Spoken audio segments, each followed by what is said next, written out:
Yo, yo, yo, welcome back to the SHU Program. Thank y'all for tuning in and thank you for listening. Jay, what's going on, man? It's going good, man. It's going good. Can't complain. Can't complain. We got another episode of the EJ and J podcast today. Major news. We both saw Black Panther, so we'll definitely be hopping in and talking about Wakanda forever. Before that, we got a couple of quick things we want to get into. Hogwarts Legacy gameplay showcase that came out earlier this week. And then a couple things we didn't touch on a few episodes ago when we were talking about CD Projekt Red's basically their game layout, their game progress that they're going to be doing for the next 5 to 10 years, basically. So all their IPs and titles being ready to come out. So we'll hop on and talk about that too. But Jay, before we start, man, got to go ahead and just say rest in peace to one of the best voice actors ever. Kevin Conroy passed this week. Everyone knows him as Batman, pretty much was the Batman for our generation growing up. Got me into Batman, got most of us probably into Batman with Batman the Animated Series. So rest in peace to Kevin Conroy. Rest in peace. Yep, definitely a legend. They even brought him over to the Batman Arkham series. He is truly the definitive voice of Batman. And somebody put it on Twitter. They were like, whenever I read Batman comics, I hear Kevin Conroy's voice, and I was like, yeah. I was like, I can't think of any other voice. It's definitely Kevin Conroy's voice. So he was suffering with cancer, and he's making his transition to the next plane, and thank you for all the memories. Thank you for it's definitely going to make me do a rewatch of the animated series. So for sure. For sure.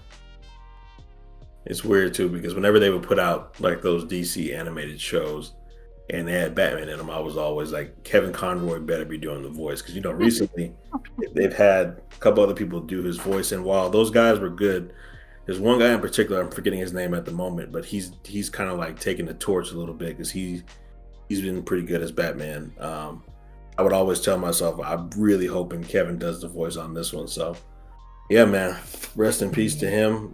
He will truly be missed for sure. Right, that's right.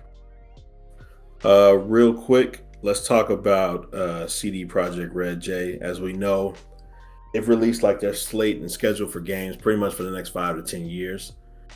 We all know them coming off of Cyberpunk and what happened with that game, which honestly, since then, and with the release of the anime and everything that's come out, they've done pretty well. I mean, they've updated the game pretty good. They've got it to a point to where it actually plays very well on console.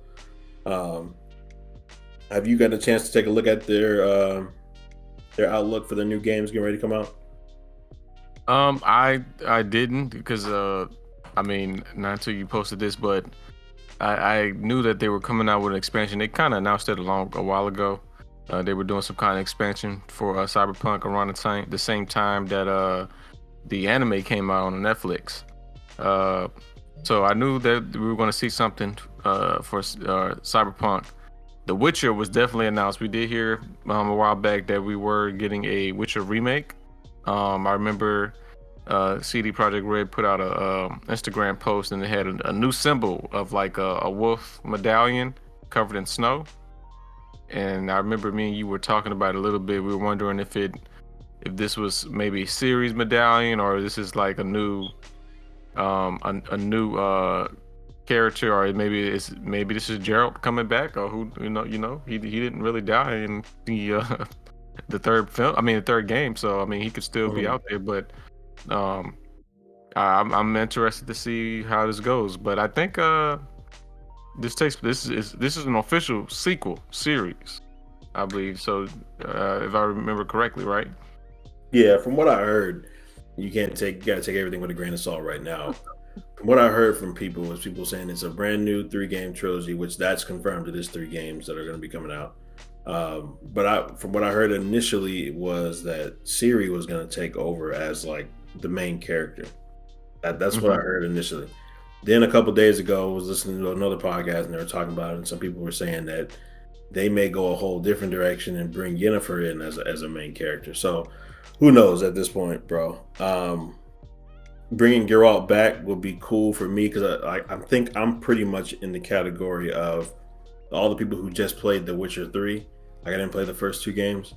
And so honestly, for me, that's the first game that I've had Geralt that I played as Geralt. So a lot of people are like, oh, we've had him for a long time and it's time to bring somebody new in. But for me, I've only played with him for one game. So if he does end up being the main character of this new trilogy, that would be totally fine with me.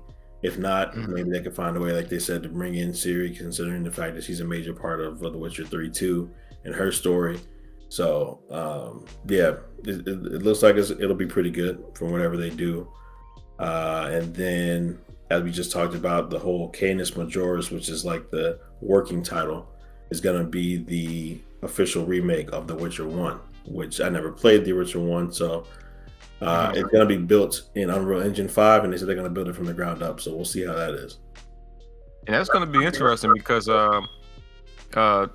the Witcher 3, just the graphics with that was pretty amazing. I remember playing that for the first time. I was like, man, this is a very beautiful game. I played a little bit of The Witcher 1, but I played more of The Witcher 2. And you could see, those games were like, The Witcher came out on PC first. They were like more PC games before they actually came to console. And the Witcher 2 was a little bit kind of hard to play because you can kind of see the PC influence on the game. But in Witcher 3 was like full on, I didn't really have that much issues with it. So I'm very interested to see how they bring it to Unreal Engine, and I'm glad a lot of game companies are actually getting ready to produce a lot of their IPs in Unreal Engine because as we saw with the Matrix demo and all the capabilities of the Unreal Engine, man, it's beautiful. It's beautiful.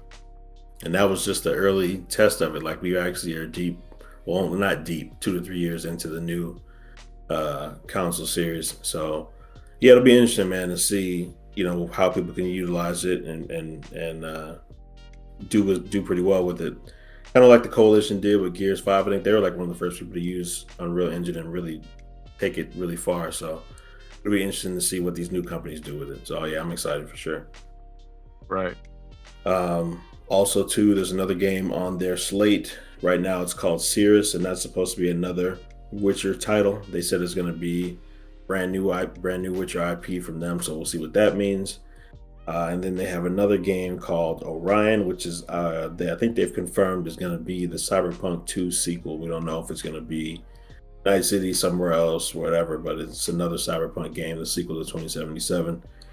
And then they have a brand new IP that they said is just going to be new under CD Projekt Red, and it's codenamed Hater. So we'll see.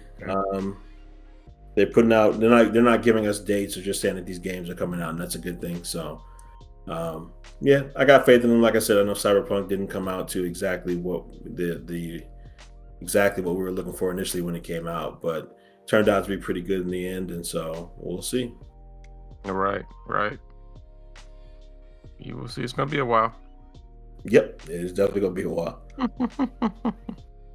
But let's also hop in, Jay, to Hogwarts Legacy. I know this is a game that me and you specifically have been looking forward to, considering we are huge Harry Potter fans and the whole mythos and movie universe of that series. Did you get a chance to catch the showcase this week? Some of it. I was able to watch a little bit of it while at work, but then I just caught up on some of the clips from IGN. One of the main things I was paying attention towards was the character creation.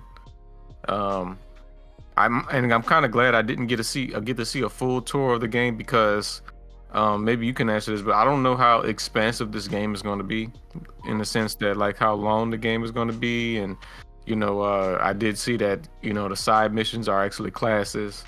I'm just curious. I'm very curious of the game length and how long we're going to be in this experience, because I don't want it to be. They've been showing a lot of content. Like I remember a while back they were showing like some of the Slytherin gameplay, which is cool, but I don't want to show it too. I don't want too much to be shown. But I was definitely very interested in character creation because, got to make got to make our black wizards. You know what I'm saying? So we saw We saw a few wizards in a movie, in the movies, but we gotta bring that melanin into Hogwarts. So, and I'm liking what they're doing so far from what we've seen. Yeah, for sure. So before we hop onto that, because we definitely got to talk about that for a sec. I watched the entire thing, and honestly, it wasn't. It was a deep dive, but it wasn't.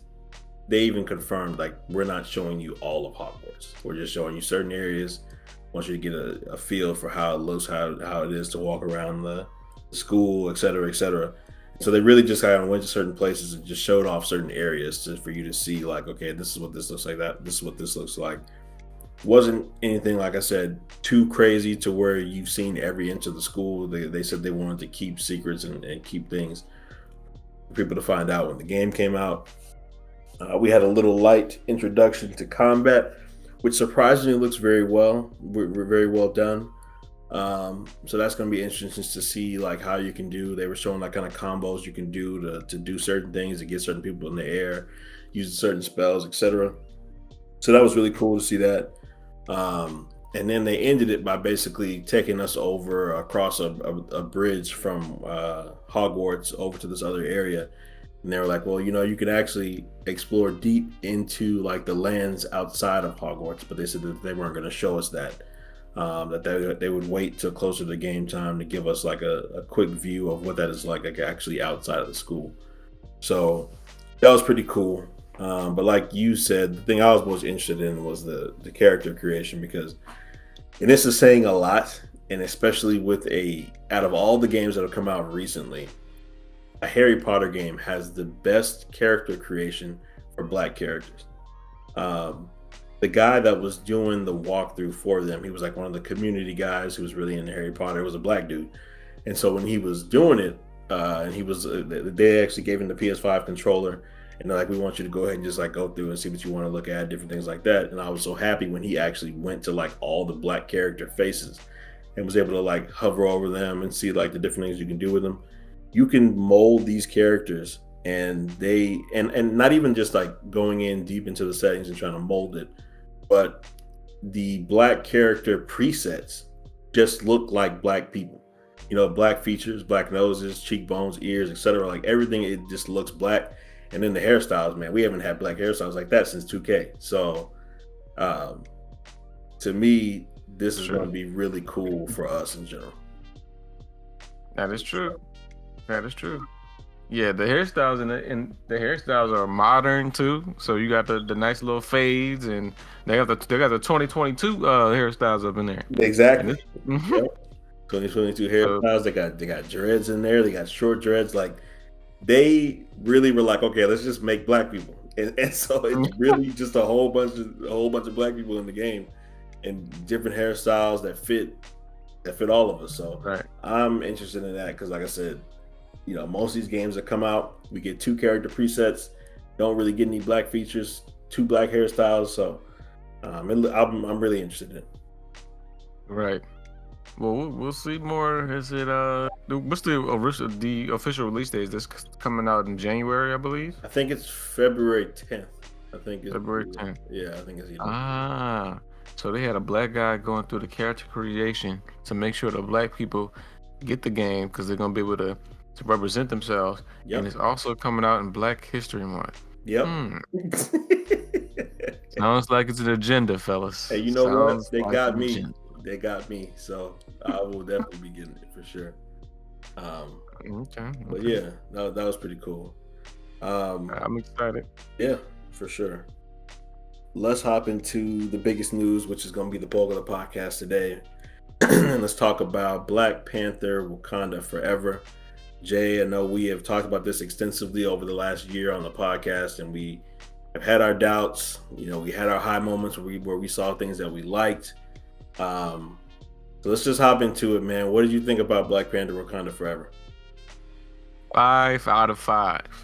Now, I will say this. It may change because, of course, when you watch a movie for the first time, you kind of overlook things. So you start asking yourself, questions, and did this make sense? So I think I'm definitely going to have to do a second watch of it. But for right now, just from my first viewing, It's 5 out of 5. I before we get into the meat and potatoes, just off the bat, 5 out of 5. This is Ryan Coogler had a job that no one really coveted after the loss of Chadwick Boseman. That's just what they pulled off in that film. What they pulled off in this film. I'm very surprised. I was definitely worried. I'm still on the boat of the recast T'Challa. I mean, that's not going to go away. I think they really do need to recast T'Challa. I think it worked, man. I think it worked. What they did here, it worked. I really do. I really do think it worked, and I'm actually impressed. It is better than the first film. It is better than the first film. I agree. The introduction of Namor, amazing. We'll get into the meat and potatoes, but I'm just saying, just off the bat, reactions. Namor was a mother effing boss in this film. Yep. The way they depicted him, some of the shots that they used, it was like comic book looks. I mean, they did him, man. He's off the bat. He's probably my top 3 villain now. I'll be honest. I was just about to ask you where would he rank. For me, he's probably number 3, bro. He's up there. Mm-hmm. Yeah. Yeah, he's definitely up there. He Tenoch Huerta, much respect. He killed the role.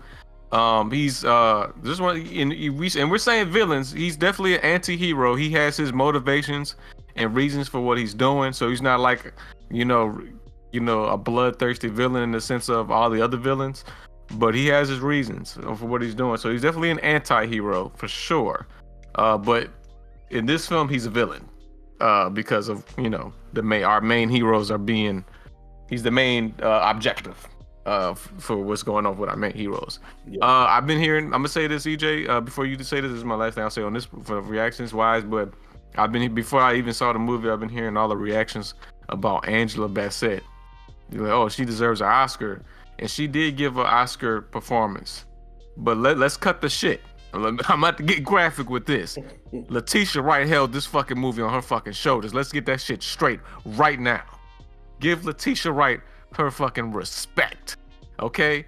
Give Letitia motherfucking Wright her respect. Okay? Just saying. I was worried. Yeah, the worries are going. Yeah, I think we both were worried. The worries are going. That's all I got to say. You know what? I agree with you. The worries are definitely gone.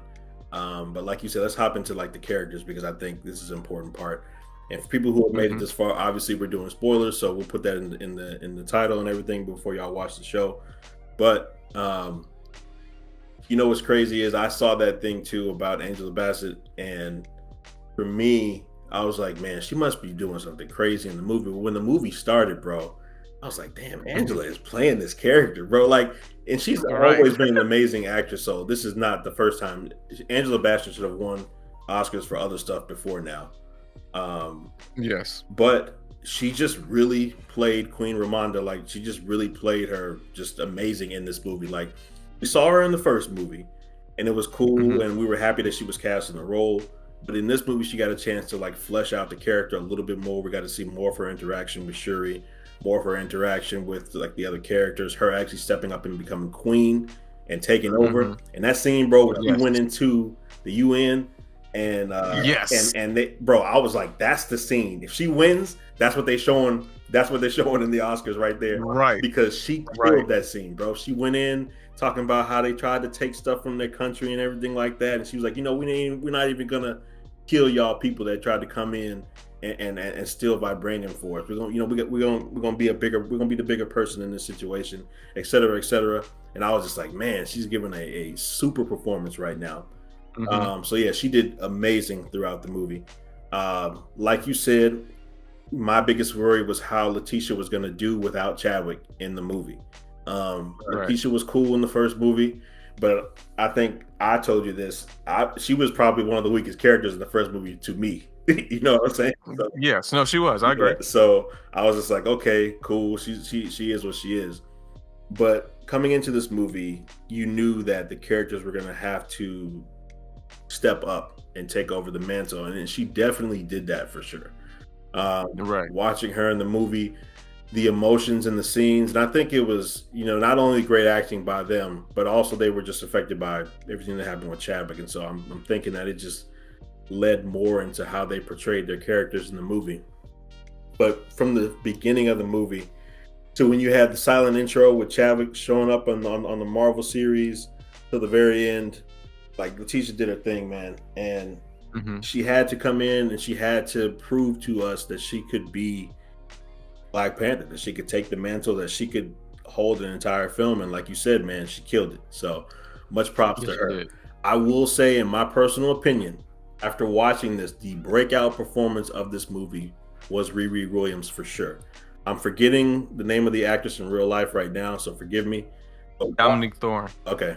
But for watching the movie, man, I just kept saying to myself, I can't wait to watch Ironheart, the series after this. So from the time that she was on screen in the little college scene at the beginning to her working on that, going to Wakanda, because my whole thing was like, how does she fit into the movie before I saw it? And I was like, how is she going to be brought to Wakanda, et cetera, et cetera?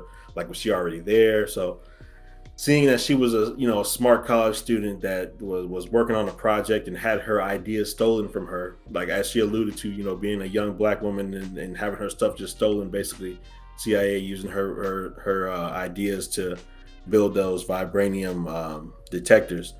I just thought she stole the show. Like she killed it. So I'm really looking forward to Ironheart, the TV show, and what she does with that.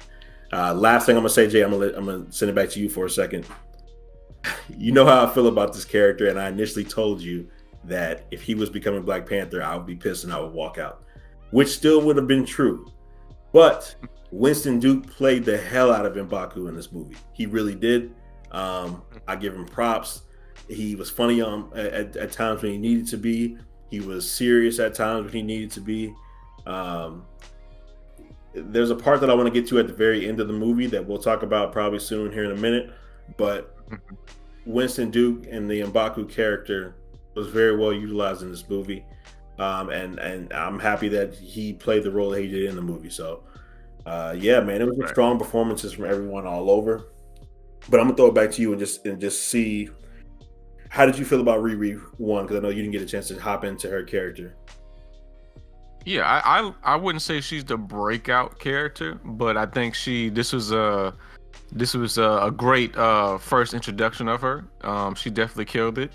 I will say that had some issues with some of the, story wise, the reason why her stuff got stolen didn't really kind of make sense to me. But hey, we with it. It was definitely a MacGuffin for the most part. But yeah, she definitely. I like the whole. She's got her own little home base, a little Iron Man, secret area in a warehouse, and she's over there helping people with their tech at MIT and making money on the side. So she's showing that she's using her expertise to make money off it in ways. It was pretty cool. She was funny also, and I think she was kind of that American presence that we needed. I think in the first film we had Everett Ross. Yeah. And he wasn't really, Everett Ross didn't play too much in this movie. He was in here for we probably gonna talk about that too, because the implications of him and who else we know is in this film. Yeah. But also but I think definitely Riri kind of took his place in this film from a Black perspective. Seeing this, and she got put on a roller coaster because she got to see two different worlds. Yep. In this film. Yep. So she was definitely the presence that we needed from an outsider perspective, and I enjoyed that. I think she was cool. I don't know if I would say breakout, but definitely up there for sure. If we talking about breakout roles, it would be Namor for me. It would be Namor for me, man. From the first scene, man, when from the first scene where they were trying to steal the CIA was trying to steal the vibranium, and Namor came onto the scene, and they took the helicopter and tossed that shit like he was the Hulk or Thor or something. Mm-hmm. And then it was flying in the sky with the thunder and rain on him, and all you could see was the silhouette of him. I was like, oh shit, now that was an introduction. Yes, it was. That was a motherfucking introduction. Yes, it was. I was like, that was badass. No, they just the introduction of him just was off the for me, he blew me away. I just think that he brought something just really new to the series, and to the MCU, just as a whole, because I think I want to say on Namor, I want to say that I think that the choice to take away the Atlantis background from Namor because of the whole. You got another popular Aquaman character in the Aquaman series with DC. That movie made almost $1 billion, if not $1 billion already. So you really can't you can't really come out with another character that's essentially Aquaman, even though historically Namor was first. You got to do something different, and what way to make it different than actually making it, bringing it back to a Mesoamerican background with the ancient Mayans and stuff like that. I thought that was brilliant, and it worked so well. It worked really well. Now, of course, we got a little questions about, and this is going to lead to when we get a little later toward the end of this. I want to bring up, some ideas for Black Panther 3, which I think they need. It's an emergency because we need to address these right now. We really need to address this because, we're going to touch on, I'm saying, but we need to talk about the spirituality and mythos in Black Panther because it's missing. Yeah, it's missing here. And I think Namor's introduction has brought up the issue even further because, should we go ahead and start talking about some of this? I think because it's hard to talk around this stuff and we got to get to the meat of it. Let's do it. I'll just say the movie. We find out that in the beginning of the film, we find out that there's a CIA team that's using this vibranium detector device, of course, created by Riri Williams, and they're at this ocean, this Atlantic spot in the Atlantic Ocean or whatever, and they find this vibranium deposit, but all of a sudden they are attacked by these sea people. And EJ, I'm gonna tell you that shit was creepy in the beginning because you had it was. They was popping their heads out singing. I was like, oh shit, this looks like a horror movie. Oh, like that's like the vibe that they were trying to get in Doctor Strange that they couldn't get. Like that whole creepiness and like that whole little scene. I was like, in them deep underwater, and it was like pitch black, and then all of a sudden, people's bodies popping away from the camera screen and shit. I was like, yeah, man, they doing it with this scene, and they definitely did. Right. And I thought that was cool because to me that was like the answer to the mermaid myths and stuff like that. And you could the sirens and stuff like that. I'm like, oh, this could be the answer to why, all of those mythological creatures exist. These people. Yep. So the Atlanteans or the Telocanians or like the Telocons, because that's what it's called now. So Atlantis is renamed to Talocan. And the Talocons, they're like sea people, fish people in a sense, and they can sing, and they do this little singing thing where it kind of has this hypnosis effect. So, the Talocons start attacking everybody and killing everybody on the ship, and the Lake Bell character, who's actually dating Chris Rock in real life, is crazy. Lake Bell, the female operative who's leading the mission, they try to escape by helicopter, and she thinks it's the Wakandans. She's like, oh, it's the Wakandans, we're being attacked or whatever. And she manages to try to get on the helicopter and they escape. And and like I said before, the helicopter just gets grabbed and like twisted and turned and swung by this man. And we just see the silhouette of a dude in the sky looking badass with some feathers on his feet, and he kills him. And we basically kind of fast forward. Well, the beginning of I skipped a part, but in the beginning of the film, we kind of get Shuri trying to develop the heart-shaped herb again, because we find out that at the beginning of the movie that T'Challa is currently dying. And they don't explain why, which is a problem. How did you feel about that, EJ? I was indifferent with that. When I was thinking about my rating, and like you said, ratings might change. I don't think it will go from a 10 to a 6 or anything crazy like that. It might go to a 9. But as I look back on the film, for sure, one of the things I was kind of upset with is what you just said, and they didn't really explain like what the illness was that he had.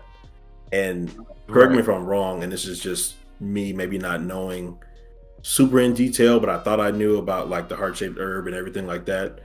Once he took the heart-shaped herb, I thought that that changed his body forever. And so for me, it's gonna have to be a strong disease to come into his system and kill him, and and take him out. because the heart-shaped herb is Right. supposed to make you superhuman. It's supposed to build up your immunity system to where you don't get sick. It's kind of like the natural version of like the super soldier serum, right? And so Exactly. for me, I was Exactly. just like, okay, you really need to explain what this is that killed him, because which I understand that's an easy way for you to talk about what happened with T'Challa and Chadwick's character, and a way for you to use that to serve the movie and show how he passed away, but without explaining what that virus was or what that disease was that he contracted, it really leaves a big hole in figuring out like what actually happened to him. Right. Right. And I saw on Twitter, there was a kind of sickness that did affect the Black Panther in the comics. It was called vibranium sickness. Okay. And apparently, when you take the heart-shaped herb, like, because apparently the vibranium is technically not really supposed to be consumed or something, and it causes like a deterioration of the body or whatever, and that could be what it is, but they don't say that. Right. Probably should have, yeah. Right, and that's why I want to also talk about, like I said later on, we talk about the spirituality aspect, which I think is missing from the Black Panther, and I think, to be honest, that would solve some of these issues. And they touched a little bit on it, but they really didn't. But we'll get to that. So Shuri is trying to basically recreate the heart-shaped herb at the Killmonger in the first movie. Kind of burned all of the heart-shaped herbs, and in the midst of trying to create it, Queen Ramonda comes in and lets Shuri know that he's gone, and T'Challa dies. And we have a funeral service, of course, the stuff that we've seen in trailers. Everyone's wearing white, of course. It's the Wakanda's way of celebrating, and they buried T'Challa. Several years later, I believe, we get Shuri. She's not even trying to figure out a way to recreate the heart-shaped herb again. They just basically all, in a sense, as a country, to be honest, pretty much abandoned the Black Panther mantle. So there's currently no Black Panther at all. Yeah. Nobody to replace him at all. Ramonda, like you said earlier, Ramonda is queen now.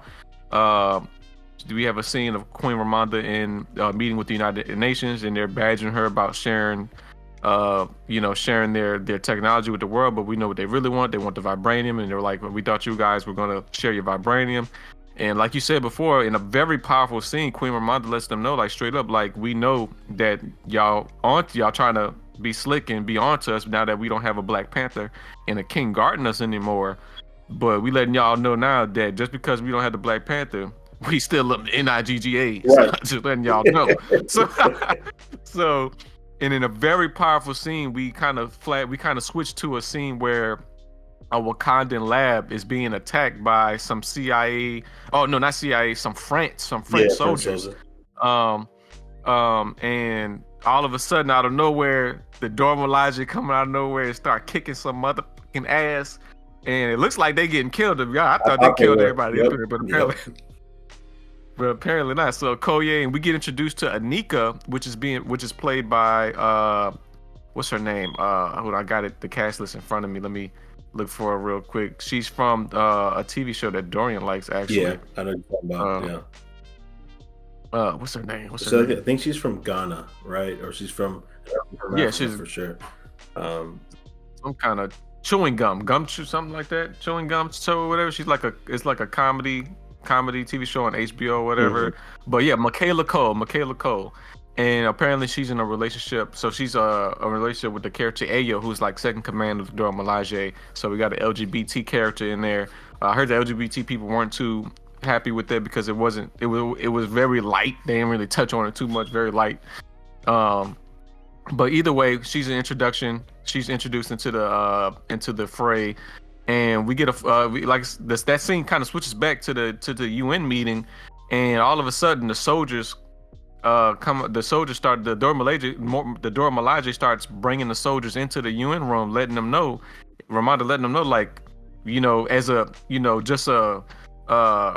just as a favor to y'all, we didn't kill him. We didn't kill him, even though we could have. Just letting y'all know that we're on to y'all. We're on to y'all. We know that we got people everywhere. We know what y'all trying to do, and we won't be taking this lightly. Like, the next time it happens, it's gonna be some repercussions. and it was just very powerful. And I was like, that kind of made the chin hair strap up. I was like, okay, Ramonda. Yep. Okay. Yep. You know what I'm saying? So, you know, just letting them know that like Wakanda has strength there. Because at first I thought they were going to kind of fade to black and like, oh, y'all better, you know, trade your vibranium with us, or you know, whatever. It's going to kind of fade to black because maybe Queen Ramonda felt like she didn't have no leverage since there was no Black Panther or whatever. Yep. But no, she let them know we don't need the Black Panther. Yep. We don't need him. We good here, and that was cool. And I did enjoy this scene too. We got another scene where Queen Ramonda is straight up asking. She comes to Shuri's lab, and she's like, you know, have you done work on the heart-shaped herb? Because don't you think it's time for a new Black Panther? Right. And Shuri is like, you know, that's gone. Like the Black Panther, you worrying about a mantle. I'm worrying about my brother dying. My brother's gone. Right. And you can kind of see like the dynamic. Like I think Shuri. I don't know if this was like the writer's intention, but you can see like Shuri identifies the Black Panther with T'Challa. Yep. So like replacing the Black Panthers in a way like replacing her brother, you know. And I think that's why she kind of after she couldn't save him, she just kind of, you know, didn't pick up trying to fix it or whatever. So she just kind of, you know, we can see her developing this new technology, this new armor suit called the Midnight Angels, which we will see later. And apparently she developed this new armor for Okoye, but Okoye is still kind of stuck to tradition. And just kind of fast forward things, we also see that Queen Ramonda, a part of the council, was M'Baku. And M'Baku was actually involved on the council. Council now, he actually has a lot to say. And then fast forwarding as well, we get to see Ramonda invite Shuri out to this area on the Wakanda's borders, where she kind of, you know, she had to go out and kind of find some area of peace away from Wakanda. And she did this ritual that she created to kind of keep herself connected to the ancestors. And it's like the spiritual burning of their funeral clothes, so they can, you know, move on from anyone passing, really, but really T'Challa. And Shuri is like really against it. She's like, you know, I don't really care about this spiritual shit. Like, that's what you believe in. Like, I don't really believe all that. Like, and Ramonda, even though she's, you know, she's kind of like against what Shuri's saying, she understands that Shuri has to kind of grieve in her own way. She's not really forcing it on her. But this is when we get our first scene where Namor reveals himself to the Wakandans, and Namor comes out of nowhere in this little Waterloo out of nowhere, carrying this shellfish, this shell, and he reveals himself to Ramonda and Shuri, and he's like, look, y'all got this beautiful land, y'all got this source of vibranium and stuff. Why are y'all trying to share this stuff, and why did you guys reveal yourself to the world? Because your son's actions have left us wide open for detection, because now everybody's trying to look for vibranium. And Shuri's like, what are you talking about? How do you know about vibranium and this and that? And Shuri's like, hey mom, this dude covered with vibranium all over. Like straight up. And I thought that was pretty cool too. And there's a scene where Namor is like, you know, they call me, my friends, you know, my people refer to me as Kukulkan, which is like feather serpent or whatever. But you know, my enemies know me as Namor. And we later on we get to see the origin of Namor, where Namor is revealed to be the son of a Mayan woman, and apparently the conquistadors have basically started infected all of the Mayans with, you know, smallpox and all of the European diseases or whatever, and there's no cure or whatever. So just like Wakanda, and when King Bashinga, the first Black Panther, found the heart-shaped herb with the Panther goddess Bast, their shaman, the Talokan shaman, is met with we don't get to see it, but it's told through Namor. We get the shaman is shown a location by their god Kukulkan, a location of a similar herb, vibranium herb that cures all of their ailments and everything. But this one had different effects though, EJ, right? You want to talk about that? Yeah, so when they found the herb that was in the Mayan area, basically initially when they all took it, they all died. And then when they died, they actually ended up coming back a little bit later and their skin turned blue.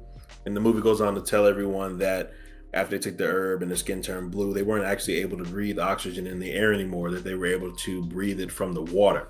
So you start to see this whole group. I think it looked like it was like 10 or 12 people that were taking this herb.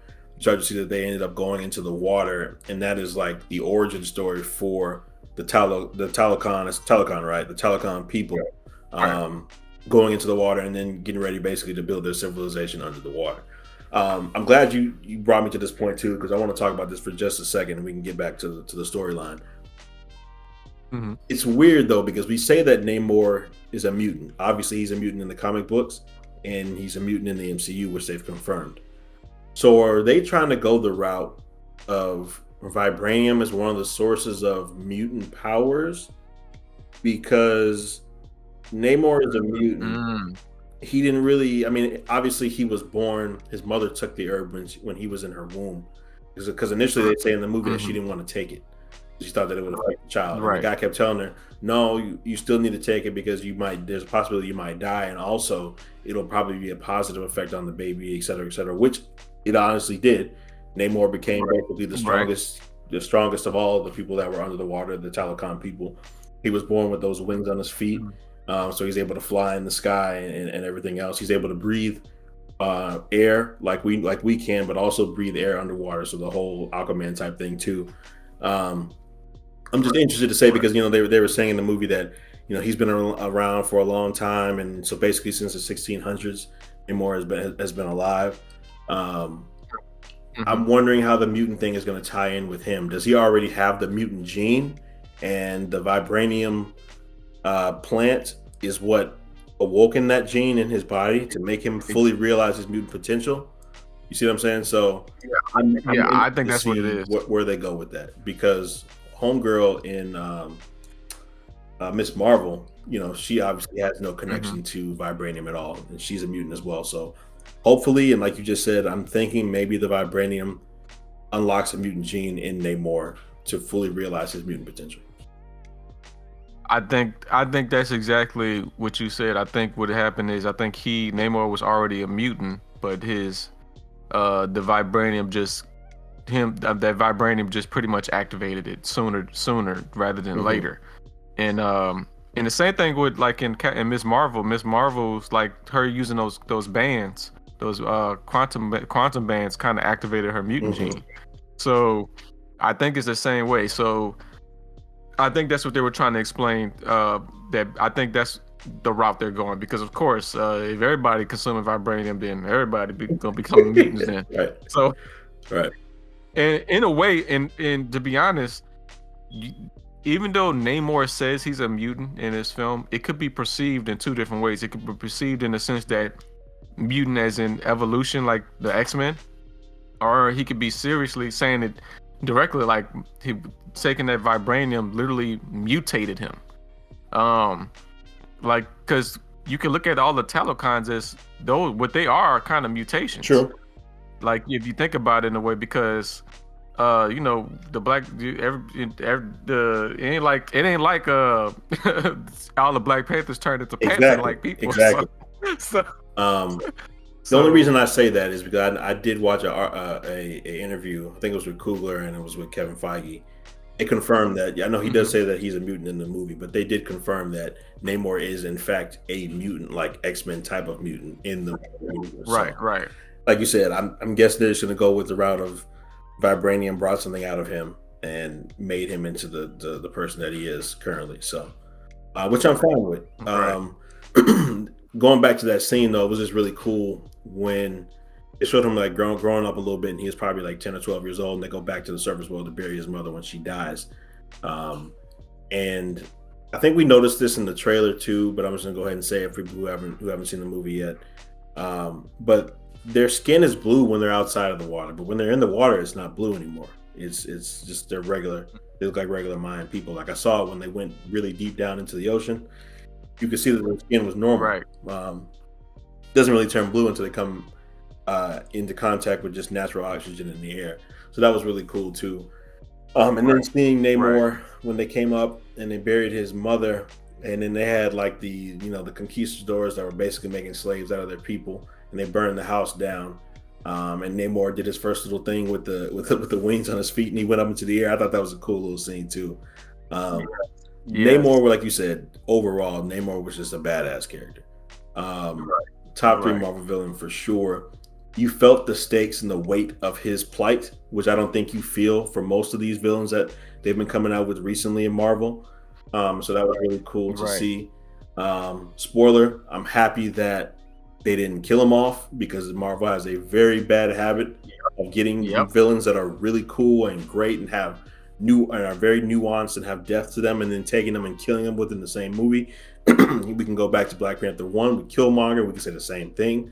So, yeah, man, I'm happy that they actually let this character be fleshed out. And it was just crazy watching it, because it was like, obviously, that they both, him and Shuri are similar, but they have different motivations for like why they want to do certain things and how they want to get certain things accomplished. And watching the movie and just seeing how basically he was just trying to use them to fight a war against the surface people, even though Wakanda had no intention of doing that at all. And so he was just trying to blackmail them, kidnap Shuri, get the scientists, et cetera, just so they would be able to fight with them when they try to take on the surface world. So I found that very interesting too. True. I think, and it actually goes back to the story. His whole reasoning, and I think that's why it's a good thing that they didn't kill him, because he's not truly a villain. Like, everything he's doing, you could look at it as a noble thing, because all he's trying to do is make sure that his people are safe. And and that's what he basically does when he meets up with Queen Ramonda and Shuri and at Waterloo scene. He's like, let them know, like, your son, basically has opened the doors to people coming to find us, and you need to figure out who created this device and destroyed it or whatever, because it's your fault. So Namor basically gives Wakanda a mission. Y'all go find who's responsible for this and destroy them, or we're gonna come and take over Wakanda and destroy Wakanda or whatever. So this is brought to the council's attention, and everyone's pretty much trying to figure out what they're gonna do. And I, like you said about M'Baku, M'Baku is one of the very reasonable people there. He's like, I think we should do what he says, because it's gonna put our people in danger. Right.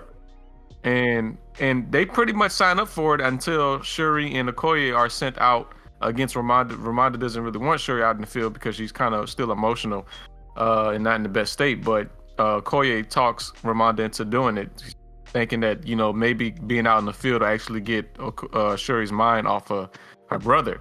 So they go out to the field to go find the person responsible, and they find Riri Williams at MIT or whatever, and they basically meet up with her.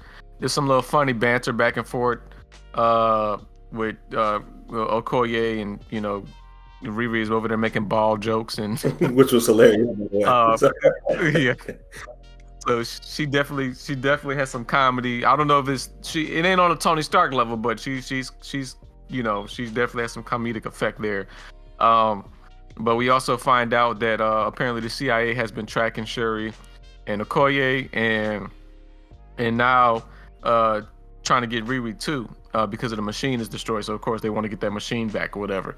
So there's this big chase scene where Shuri and Okoye and Riri are trying to get away from the CIA agents. And it leads to the scene where a water bomb over across this bridge basically destroys the vehicle that Okoye is in, and the motorbike that Shuri is on. And they also bring down Riri. Let me actually go back a little bit. We actually get to see Riri summoning her armor. So as the CIA agents are like surrounding her warehouse, they're like, what are you going to do? Are you going to get in the car? She's like, nah, I got my own thing or whatever, which is pretty cool. You can see her pressing the button down and she's getting strapped up. And it's a very hilarious scene. I laugh out really loud. As the CIA agents bust into the warehouse, you can hear one of the black dudes, oh shit, there's an Iron Man arm up here. I was laughing. That was hilarious. That was hilarious. And so But anyway, it's like this big chase scene, and she ends up taking out this drone, and we get to see like a similar scene of her. It's like her first flight, like the Tony Stark's first flight, where he goes up high into the sky, and then he starts losing oxygen, and it's a very similar thing. She does the same thing, but there's this big scene. Oh my! One of the best scenes of the movie. Scene, yeah. Go ahead and take over that, EJ. I know you can take over that part. You got to talk about that. Yeah, man. So initially, when they get into the car accident on the bridge, is when the fight scene starts, and they all meet back up, Shuri and Okoye and Riri, and they're basically in the home stretch to like get out of this town and make it across the bridge so that they can leave. A bomb is thrown basically onto the bridge and then blows the car up. You see a hook is shot into the armor of Riri, and she's basically dragged to the ground, and they're trying to drag her into the ocean. And so I was like, this is badass already. And you can see the little silhouettes and the figures in the water, like you were talking about earlier, Jay. And I was like, they about to throw down for real. Yeah. We've already known that Okoye is one of the most skilled fighters. She's obviously the leader of the Dora Milaje in the movie. And it's just a badass fight scene between her, one of the Talokan generals, I guess, who's like right under Namor. And they do their little battle, their little fight. And she's pretty much keeping her own, but then you kind of get that feeling that they're kind of like mutated, like we were talking about earlier. And so they have like a super strength, right, and he's able to take her down or whatever. And it was really cool because like they're fighting, they're doing their thing, and then all of a sudden the girl was like, "Stop playing with her." And like she threw a bomb at her and blew her and blew, it was like a water bomb, and blew Okoye into the water. And that's when they go and they take Riri and Shuri, because she basically says like, "Take me to your city." So that whole little scene was just real badass. That whole thing was just real cool. And that leads to the part to where basically Riri, Shuri are taken to like not Talokan yet, but they're taken to like this little like waiting area, which is, far enough down into the water where humans can still be okay. Like, the bones aren't crushed and everything else like that. The little area where they can actually breathe, like a little underwater cavern or whatever. But that whole little scene was just was cool. Probably one of the best fight scenes in the movie for sure. Yeah, it really showed Okoye being a badass more than anything. And she was holding her own for sure. Killed 3 of them basically, or what we thought. Which, like you were saying, there's certain things in this movie that the movie in totality was amazing. There's certain little small things that I just feel like they need to explain more, because Shuri stabbed them in the chest, 3 of them. They should have died, Jay. Yeah. But they didn't. Yeah. So, I mean, when she goes back to Wakanda afterwards and she tells Ramonda, which we'll get into that scene here in a second, she tells Ramonda, like, yo, I gave 3 killing blows and they came back and they resurrected, basically. So she was like, I mean, there's nothing I can really do against that, which is true. And my thing is, they should have explained that a little bit more, because we know how Namor is with his invulnerability, basically being like Thor. When he's out of the water, it strengthens his skin because he's used to all the pressure from being down under the sea and everything else like that. But if you stab them other Talokans in the chest, and not just like a stab, but like through them, and then you come back out and then they just pop back up like nothing happens, I need an explanation for that. Right. Yeah, you're true. I don't. The only thing I could see, just from my understanding, is they have an accelerated healing factor due to the vibranium. Because all the vibranium blood, so they would be very similar to a Black Panther, because they got increased strength too. So they have increased strength and durability, just like Which also, let me tell you something. Well, I'm gonna save this. I'm gonna talk about this. I'm gonna save this because you see, this is what I talk about. You got to watch this movie again and you start thinking about these things. We're gonna come back to that, so keep that in your mind. Keep that in mind. But yeah, I definitely agree with you saying. I think they have an accelerated healing factor, because of the heart-shaped herb effects on their body. So this would make them essentially all super soldiers, basically. You know what I'm saying? And then my thing is, when you start to delve deeper into that, you pull on that thread a little bit. The Wakandans don't necessarily live underwater, and they're not, they don't have that, that stuff pushing against them. They all didn't take the herb, et cetera, et cetera. But they're all in very close proximity to vibranium. You know what I'm saying? Like, they're all around it. Right. It's a big, huge mountain in Wakanda. All their technology is based off of their vehicles, their clothing. has vibranium laced into most of the clothing in the city. Like they wear it, it's on their skin, like it's in them, and none of them have those properties. So maybe it's a thing just you have to But ingest it to get to like that. yes, But I'm just like, well, well, vibranium should give some effects to just regular people who are constantly sitting by it like all the time. let's go ahead and actually let's just touch on it now then, because I just so later on, we know Shuri becomes a Black Panther. Look, everybody knows Shuri becomes a Black Yeah. Panther. Okay, so there's a scene where when Shuri is getting ready to take the herb, this is just quick. We're gonna go back to the main storyline, but quickly we see where she's about to take the herb, and there's a scene, EJ, where Nakia is giving her the herb liquid, and all the herb liquid, she doesn't give her She all does of the not. herb liquid. She gives her some of it. So I'm thinking the whole time, you and Riri could be drinking on that, and you could drink on drinking, and y'all have like the abilities of the Black Panther Gonna be too? 3 Black Panthers, right? And but right, exactly, and but they also explain in that same scene that you know they got to be careful because Shuri could her body could reject it, and her body can be sent to cardiac arrest or whatever. So not everybody can take it because even Riri says, she's like, "Can I have some of that too?" And like I said, bro, she was hilarious when she said that. I laughed out loud. I was like, yeah, because that makes sense, bro. It makes sense. Bro, that's why I'm saying like I said, even though she's the second breakout. Namor is number one. She's number two for sure. But she was the black presence, black American presence in this movie. She said everything that I feel like a black person would say. So yeah, so like it was very reasonable to what she asked. So, but yeah, so that's why, and we're gonna, like I said, we're gonna talk about that because I think that is a big topic, and I think that also opens doors to what Black Panther 3 has to explain. Why are their herbs different? Totally different. And to me, it's a spiritual issue that has not been addressed in these movies. But back to the storyline. So back to the storyline or whatever. So yeah, Shuri asks Namor, Atuma, which we need to talk about too. Atuma, he doesn't have a huge presence in this movie, but Atuma is actually a major Namor villain. He betrays Namor in the comics and is like this big villain. So I'm presuming we'll probably go see that in a Namor solo project at some point. But Atuma abides by Shuri's request to be taken to Talokan to meet with Namor.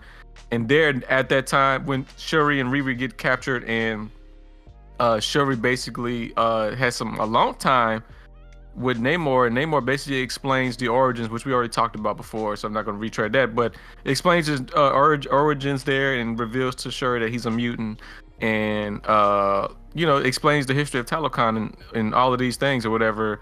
And I don't know if I got kind of romantic vibes from Namor and Shuri, to be honest.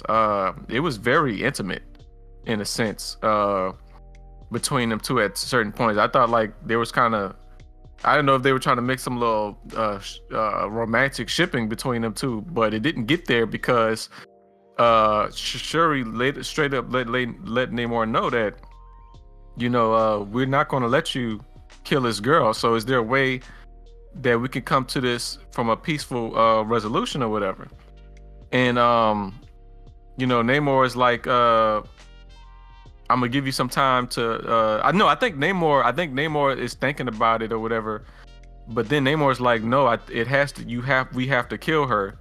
There's no other way around it, and it's either that or we destroy Wakanda or whatever.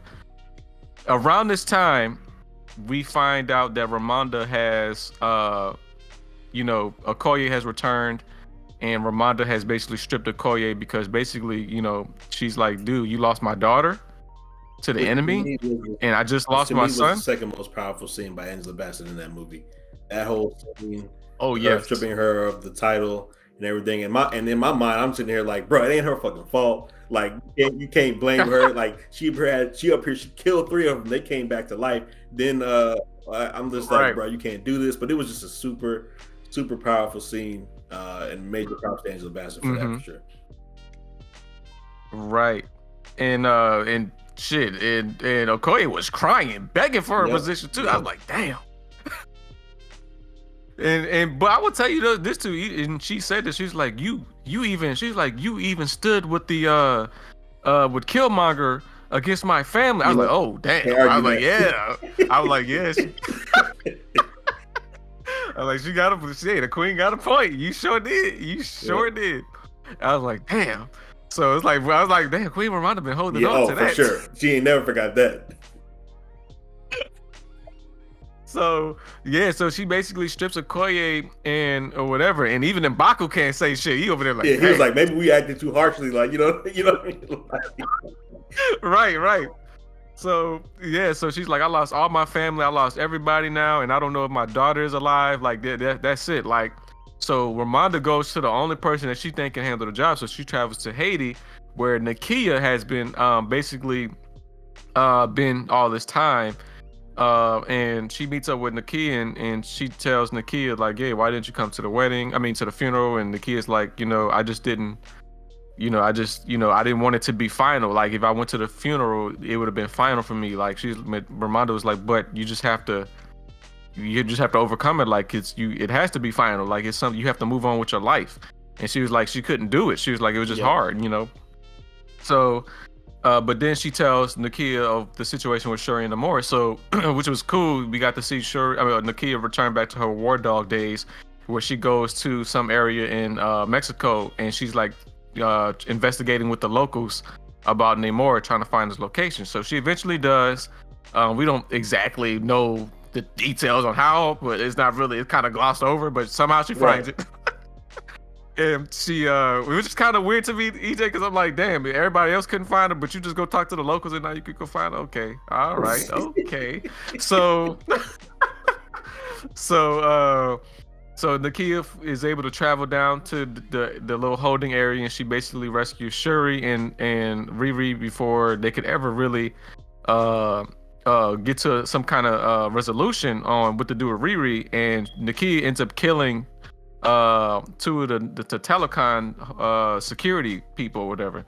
So Namor definitely takes that personal when he finds out, and basically in a very powerful scene, he's in his headdress and everything, comes down to his people, his little basically it's Atlantis. Telecon is Atlantis, people. It's Atlantis. It's not really Atlantis. It's what you thought was Atlantis. It's not Atlantis, but it's all Atlantean people start coming out everywhere. All the telecon people start coming out everywhere, and like he like straight up, we going to war.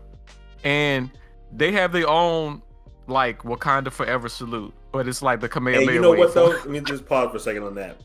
That was fire though. I know what they were trying to do. Like you just said, they were trying to do like, what can we do that's a symbol for these people that kind of adds up to Wakanda Forever, but isn't Wakanda Forever. It's more just like Telecon Forever. And so instead of them doing the Wakanda Forever X, it was like this whole little like them holding like the plant type shit.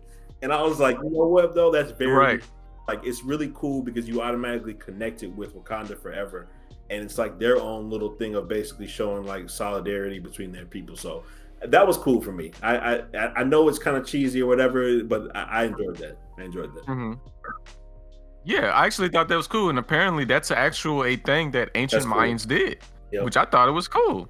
So that was interesting. And wait, Tenoch Hertz apparently said that they should do that. So that wasn't in the original script apparently. So that was cool. So he summons everybody and they basically plan to attack Wakanda. So Nakia brings Shuri and Riri to Wakanda, and they meet up again. And they're letting everybody know what's about to happen, what's going on. And they're like, we want Riri. Riri isn't the reason why the reason for Namor's people being discovered, somebody stole her shit, all the stuff or whatever. They're breaking it down to her, and they just basically are just okay. We need to get ready because we know what's about to happen. But all of a sudden, while Nakia and Okoye are catching up, and they're kind of in a very kind of emotional scene, because that kind of hit me too. I was kind of about to tear up. But Nakia is just kind of. It was very different from the conversation she had with Ramonda back in Haiti. But she's letting Okoye straight up know, like, damn, like T'Challa was my everything. Like he was, like she letting him know, like that was my man. Like that was like everything to me. Like, like I lost a big piece of me. And Okoye was breaking down too, and like in the middle of this like very somber conversation, just her venting. The attack starts happening. You start getting people abducted out of the water and shit. Like everybody, and for some reason, M'Baku and his people are like guarding the city like Batman on top of some shit. He's gonna hop into the water like yeah, right. So all of Talokan people start, killing people and abducting people in the water. I'm assuming they're drowning the people. Like, damn, like some fire, like Jaw shit. Yeah. And yeah, the attack starts. So M'Baku is out there trying to save people or everything. Shuri gets into a ship and she gets into one of this called the Flying Mantis or something like that or whatever. She gets on the ship with Okoye and they start going around trying to save people. No, Anika. I think she gets on there with Anika or whatever. Anika and they start trying to save people, save the buses. The Wakanda medical force or whatever. They start getting ready to be dispatched, and all of a sudden, the Talokan started popping out the water again, singing their little siren song. And they just started. They start going away from their ships and just like deep diving into depth. Yeah, I'm like, God damn! I'm like, this some creepy shit.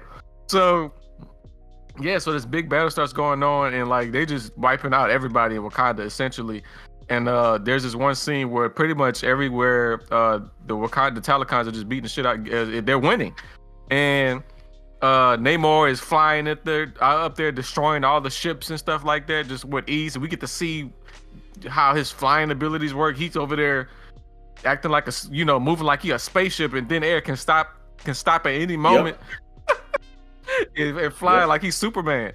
And there's one scene where after I guess he's meeting with his generals or whatever, and like M'Baku goes over there and he tries to hit Namor with his I don't know what you call it. What is that?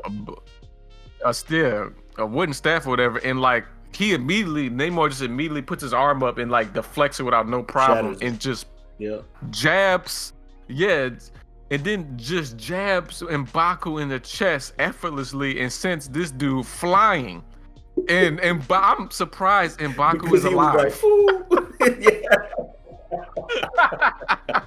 He's like, oh yeah, this dude is real right here. So fast forward.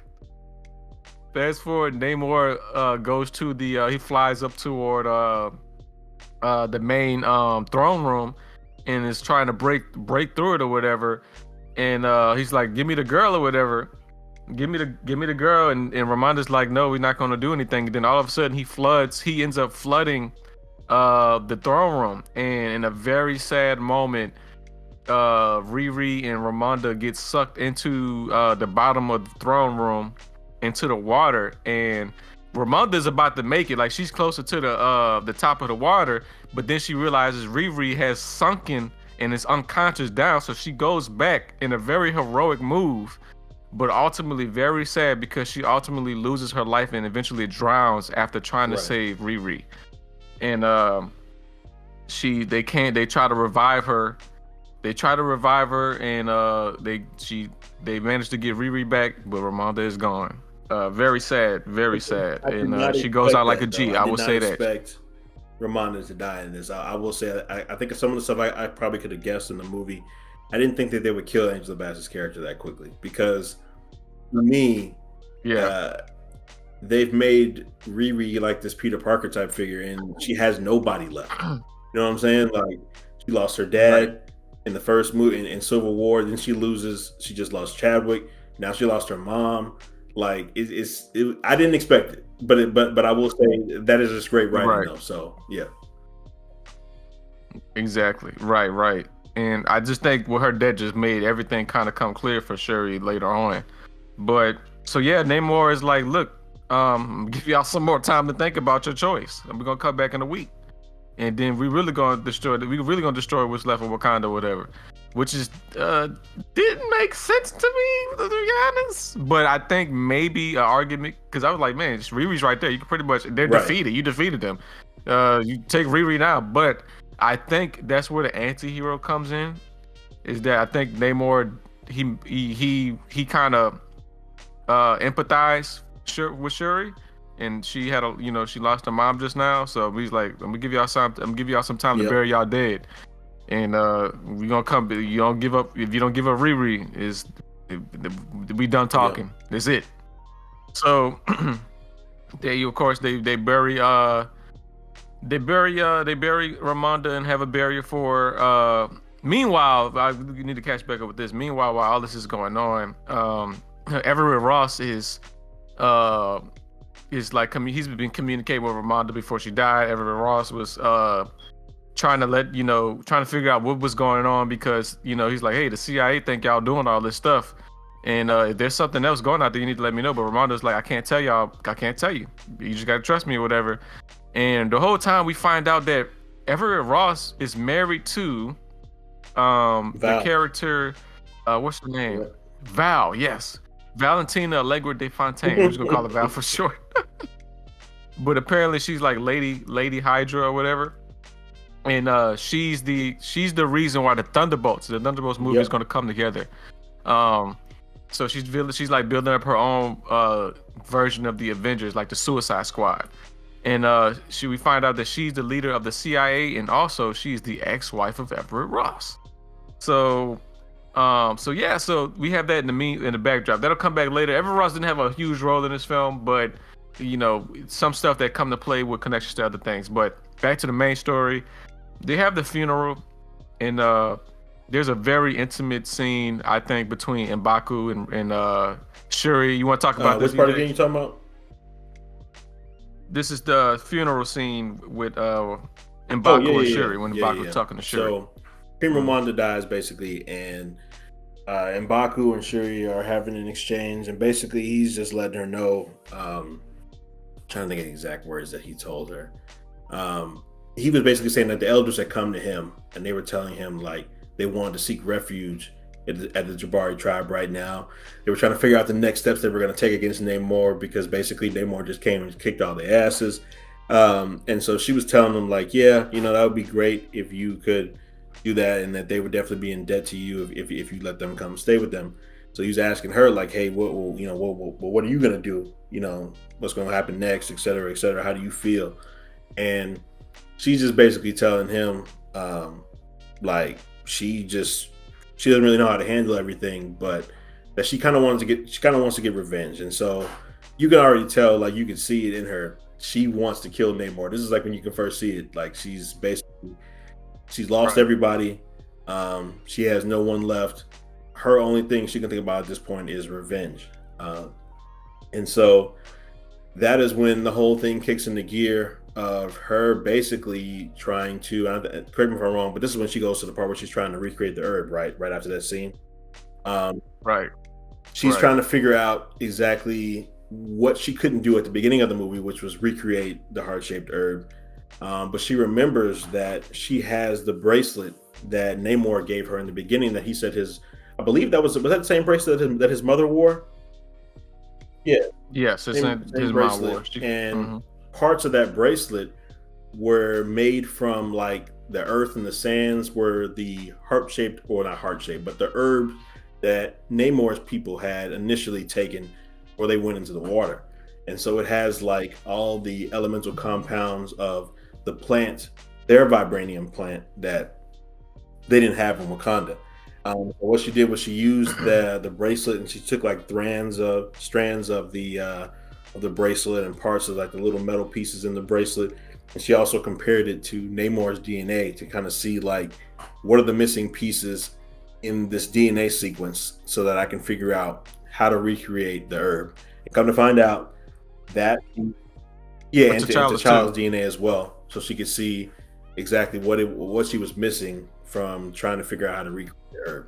And so she recreates the herb, which, like you said, we're gonna have to go into like a deep dive in this third movie of like what did they have in their plant that T'Challa and them didn't have in theirs, because it seems like their plant was a lot stronger. I'm just being honest. Like it had some negative side effects with the water and with not being able to breathe and shit. But it looked like it made super soldiers pretty much, basically. So she figures out how to make the heart-shaped herb. Then we hop into the scene that you kind of explained a little bit earlier, Jay, where Nakia comes and she's breaking down the herb so they can give it to Shuri. Riri's there with her. Yes, the first thing I noticed too was that Right. what you said, they didn't give her all the herb, which was weird. It was just like pour it all in her mouth, bro, and let her drink it. Like, why you gotta save some? This is wasting it. Um, but here's the big part of the Exactly. movie, and I think everybody will admit that none of us saw this coming, or at least I didn't. Um, Whenever you take the herb, it takes you to like the astral plane, and you get to see your ancestors. So if you remember in the first movie, when T'Challa took it, it took him to the astral plane, and he was like in the whole circle of life, Lion King desert, and and his dad came, and they were talking about everything, and his dad was just telling him like how he had failed as a leader and what T'Challa could do better, et cetera, et cetera. And so we're all thinking, okay, Shuri coming back, and she about to see Queen Ramonda, and they about to have a nice little heartfelt talk, and she's gonna tell her basically, you're gonna have to do what you got to do, et cetera, et cetera. But in this scene is when we see that none other than Eric Killmonger is the person that she sees in her astral plane visit. So before we go further, I want to ask you, Jay, because I'm conflicted on this part. How did you feel about them bringing Killmonger back as in this part of the movie, like for this specific role? I'm Okay. very indifferent on it. I'm very indifferent. Personally, I think it would have been great if she would have seen her mom. Or even though T'Challa is dead, I thought it would have still been cool if she would have saw the other Panthers. And you could see them in Panther form, because you saw all the other Panthers in T'Challa's vision and his visit at the ancestral plane, and they were all in a tree. And his dad was a Panther and then formed back into his normal self. And you could have had a similar scene like that. And I thought it would have been great if a Panther would have came up next to her and leaned against her or whatever, and she would have been like, had this moment where she's like, it's my brother, I thought that would have been cool. That's the way I would have did it, to be honest.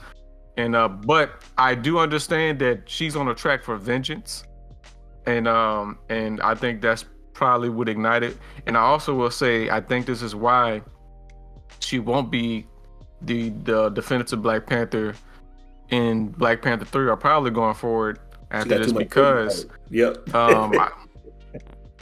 that's right, that too. And I don't know if this is an official passing of the torch, but I don't know.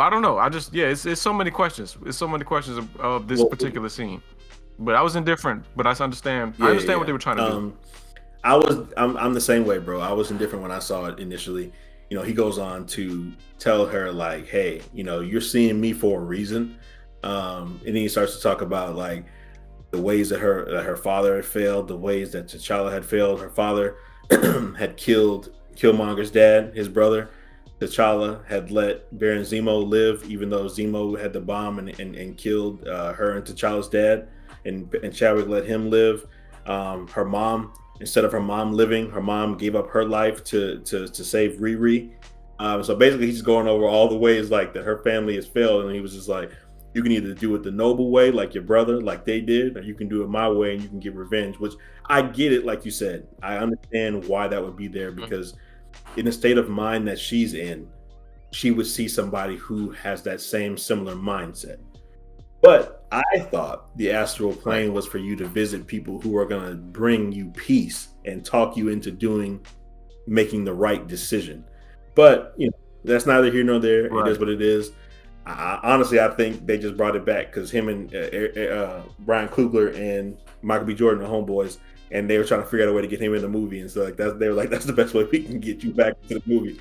But yeah, so that part happens, and she wakes up and she's all pissed off, and she won't tell them who she saw, and she's like, "Oh, it failed, and I didn't see nothing," and all this stuff like that. And then she hits the mannequin with the suit on and knocks it against the wall, which is like 100 feet away. And so they figure out, okay, well, you saw something because you just knocked that thing across the room, and that's superpowers. So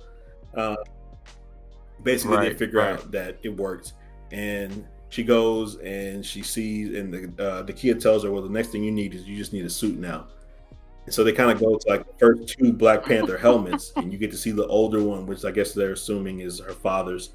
and then you see T'Challa's from the last movie. It was his helmet, and then she stops and she goes to another one, which is like the cool one, the new and improved visual one, which I must say, her design on hers was fire with the black, with the silver and the gold in it.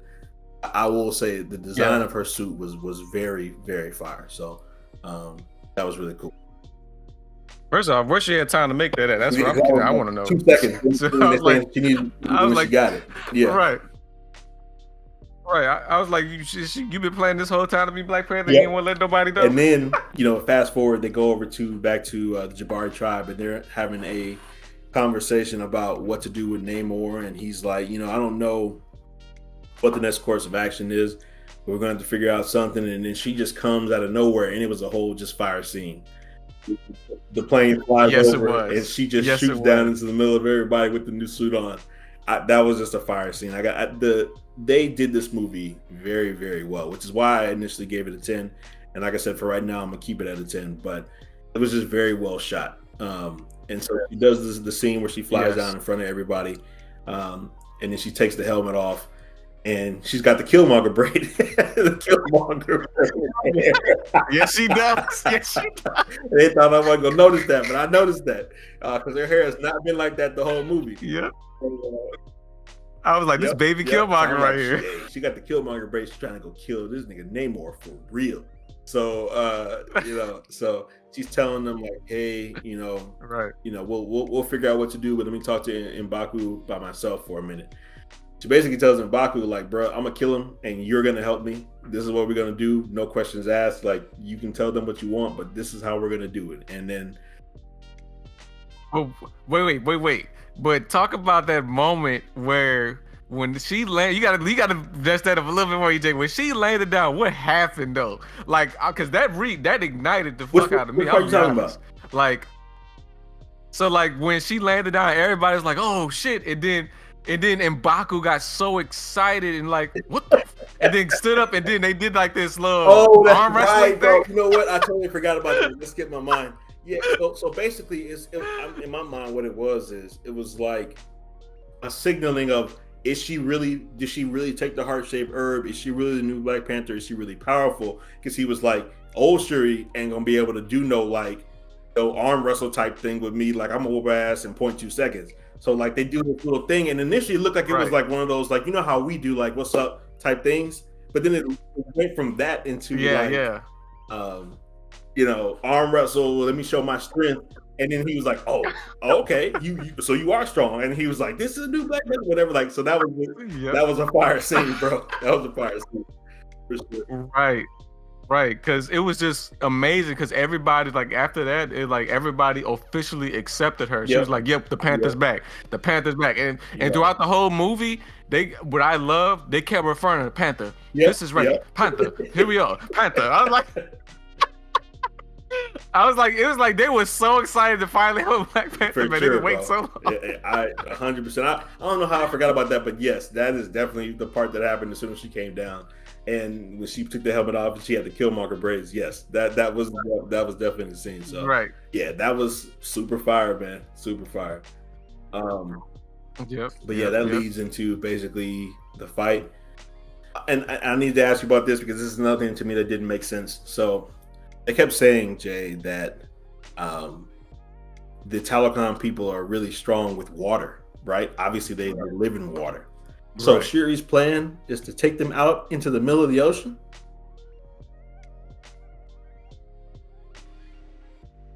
Yeah, that didn't really make sense to me. You're trying to lure them with the whole machine, and then they catch wind of the machine, and so they go into the ocean, but you would not want to fight an enemy on their turf, and that's basically what they did.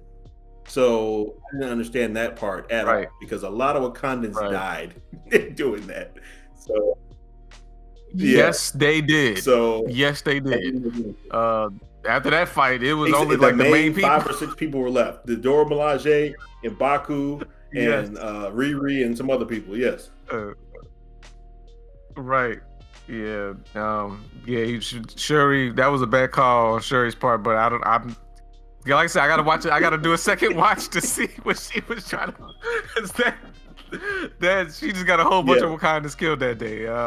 They life got thrown away. Yeah. You are I was exactly like, I right. don't understand this at all right now, but Yeah. okay.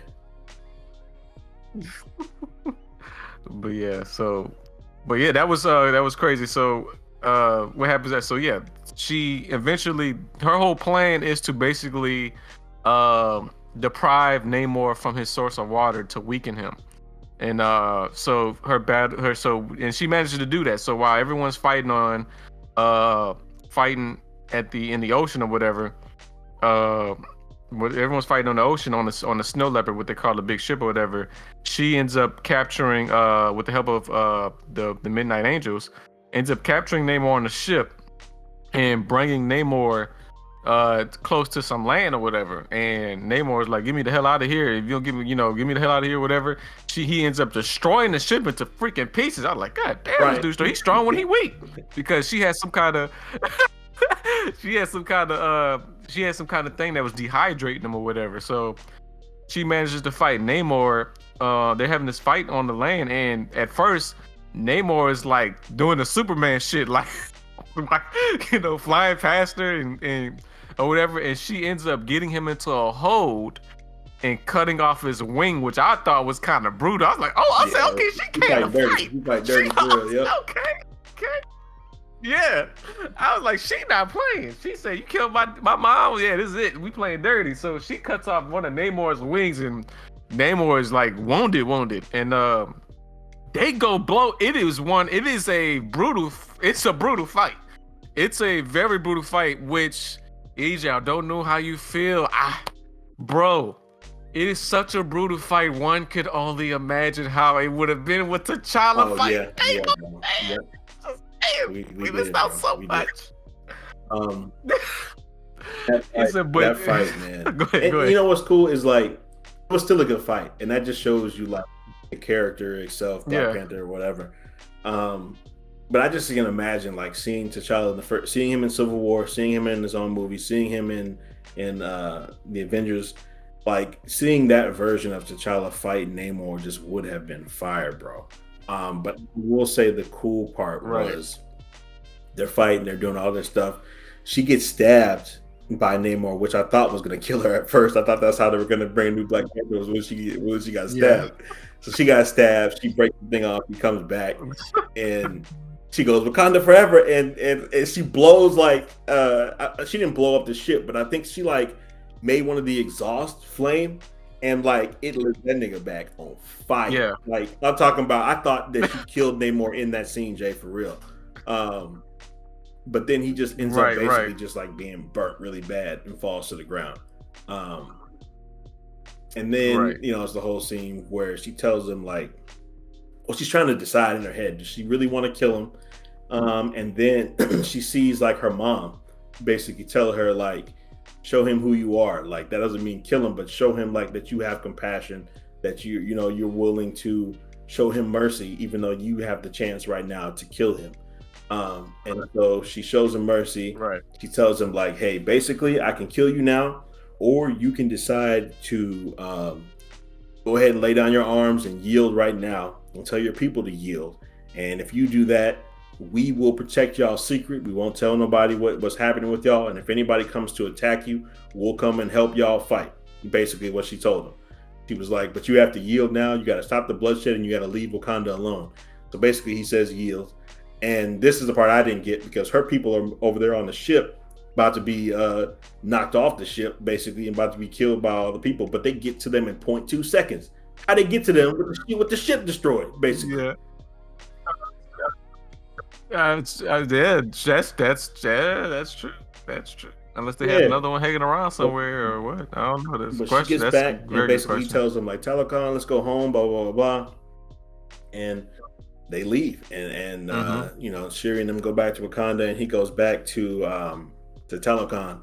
And basically his right-hand person, like that lady, I'm forgetting her name at the moment, that he called her in the movie.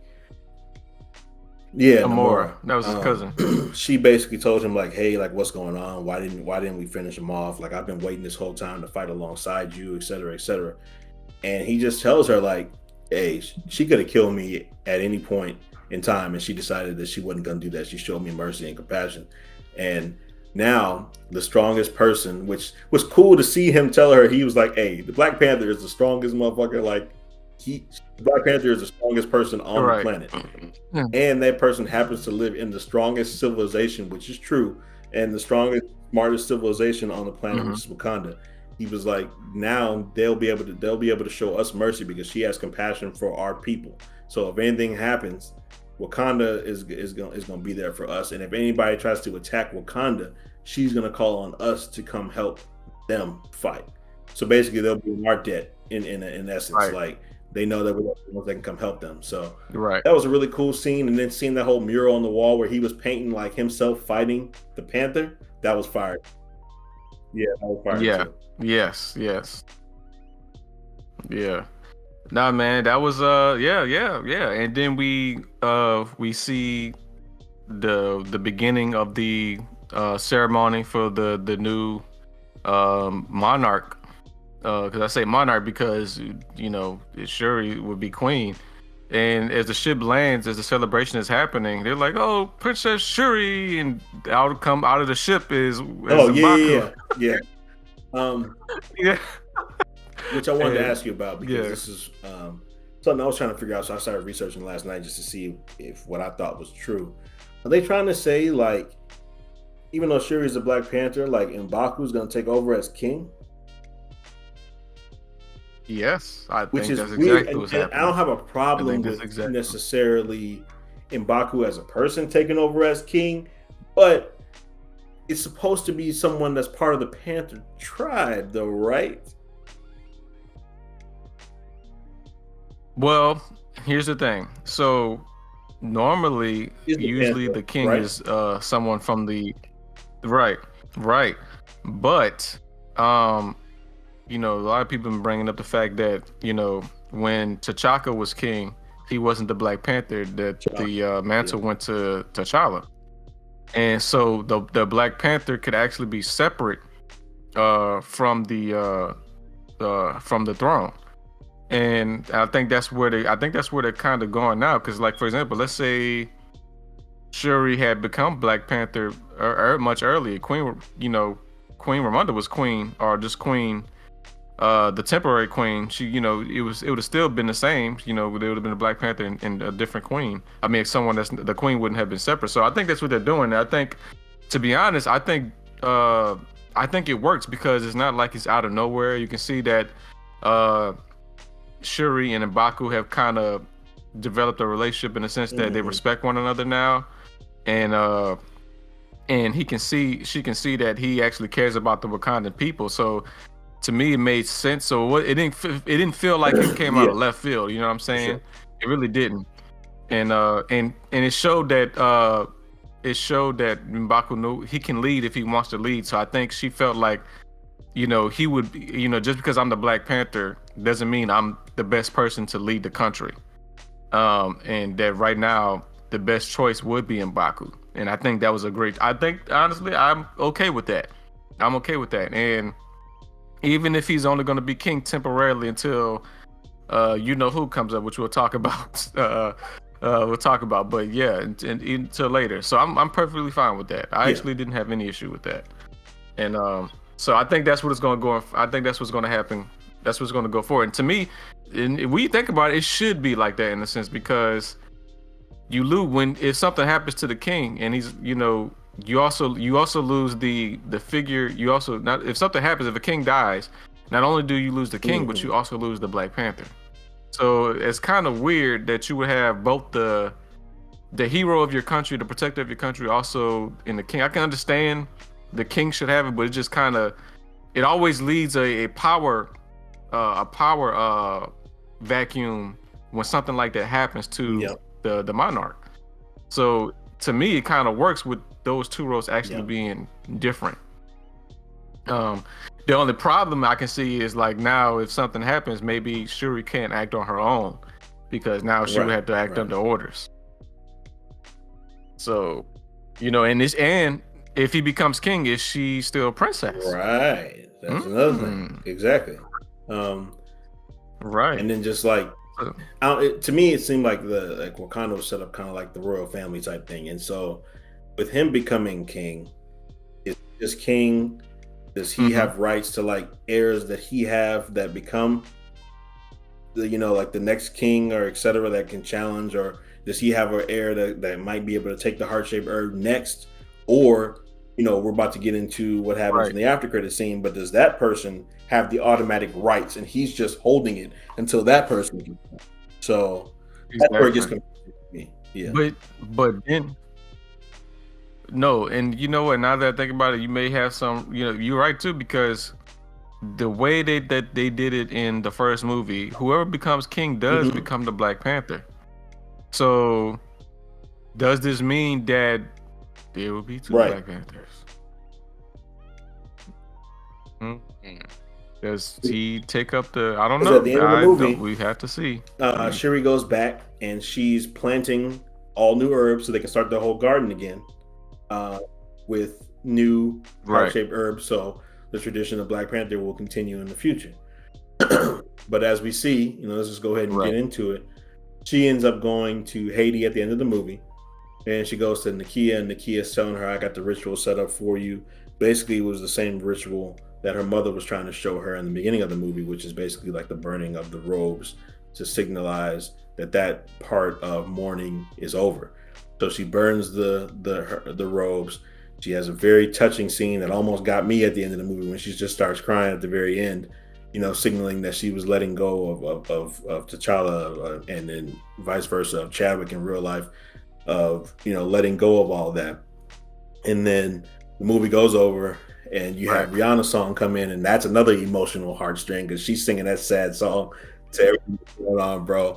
And then Yeah, the after credit scene comes up and Nakia comes back out and she got the little boy. And immediately I knew exactly what it was, because I think we had talked about, Jay, a possibility of this happening, yep. of them having a son that we didn't know about. I initially thought that maybe we would have seen the boy earlier in the movie, is what I thought when we had this hypothesis, this theory early on. I thought we were going to see the son earlier on in the movie, but they left it for an after credit scene. And I know people kept saying online, before I saw the movie, that the future of the MCU will be, you'll see like something with the future of the MCU in the after credit scene from the movie. So basically, we come to find out that Right. Nakia did, in fact, have a child with T'Challa right before the blip, because it's been 6 years since then when this movie is happening. And Hmm. she tells Shuri that they had a child right before the blip, and I guess right when that happened, Chadwick went missing, and that's when she left. And I guess she told Ramonda that she was taking their child and raising him outside of like the eye of the throne, etc., over there in Haiti, away from all of everything that was going on in Wakanda. So you kind of get like a closure, and you kind of get like an acceptance of why Nakia just up and left and didn't tell anybody, because Okoye tells Nakia earlier in the movie, like, you just left and you didn't say anything. So it kind of gives you like an explanation for why she did what she did. You know what I'm saying? Because if I tell Okoye that they have a Right, kid, it's going right. to leak out to other people, and then next thing you know, they know that there's an actual heir to the throne somewhere else other than in Wakanda. So bring the little boy out. Little boy is really cool. He tells her like his name is like Toussaint or something like that, and she was telling him how that's a Yeah. cool name or whatever, whatever. But then the part that got me, and I hadn't even really gotten close to like getting emotional in the entire movie, but the part that got me was when he goes, "Well, my actual Hmm. name is Prince T'Challa, blah, blah, whatever, whatever," and it's basically just saying like his name is also T'Challa, and he was named after his father. And that was Marvel's way, Yes. or Ryan Coogler's way of saying like T'Challa's story will continue in the Marvel universe, Yeah. but it's a different person. So when Yeah. I saw that Yes. not only solidified it being a 10, I was like, okay, they found a way to do this, and they found a way to actually make it make sense. So Right. Right. that was fire. Right. Now that Right. we've gotten through the entire movie, we've gotten through the scene. I know you had made a comment earlier, and I'm still kind of with you when we were talking about recasting T'Challa, right? So the only Right. way I can see this working, Jay, is I know we have a lot of stuff coming up in the future with Ant-Man and Quantumania. We got Kang, which is a time travel villain. Yep. We have Yep. Avengers, the Kang movie. We have Secret Wars. time travel is a big thing that's getting ready to come up in the future, next 2 to 3 years of the MCU for sure. Do you feel that because at this current stage, the kid is only like 6 or 7 years old, so obviously he's not able to take over the Right. mantle right now, and it seems pretty sure that Marvel doesn't want Letitia Wright to take over and be the face of Black Panther going forward. And I don't think M'Baku was going to turn into being able to be the Black Panther either. So you think they will go the route that we initially were talking about, which is alternate universes, alternate dimensions, bring in a Black Panther that is T'Challa from somewhere else? Or do you think they'll find a way to get this kid and age him up quickly with all this time travel stuff going on and make him the new Black Panther in whatever the next Black Panther film is going to be?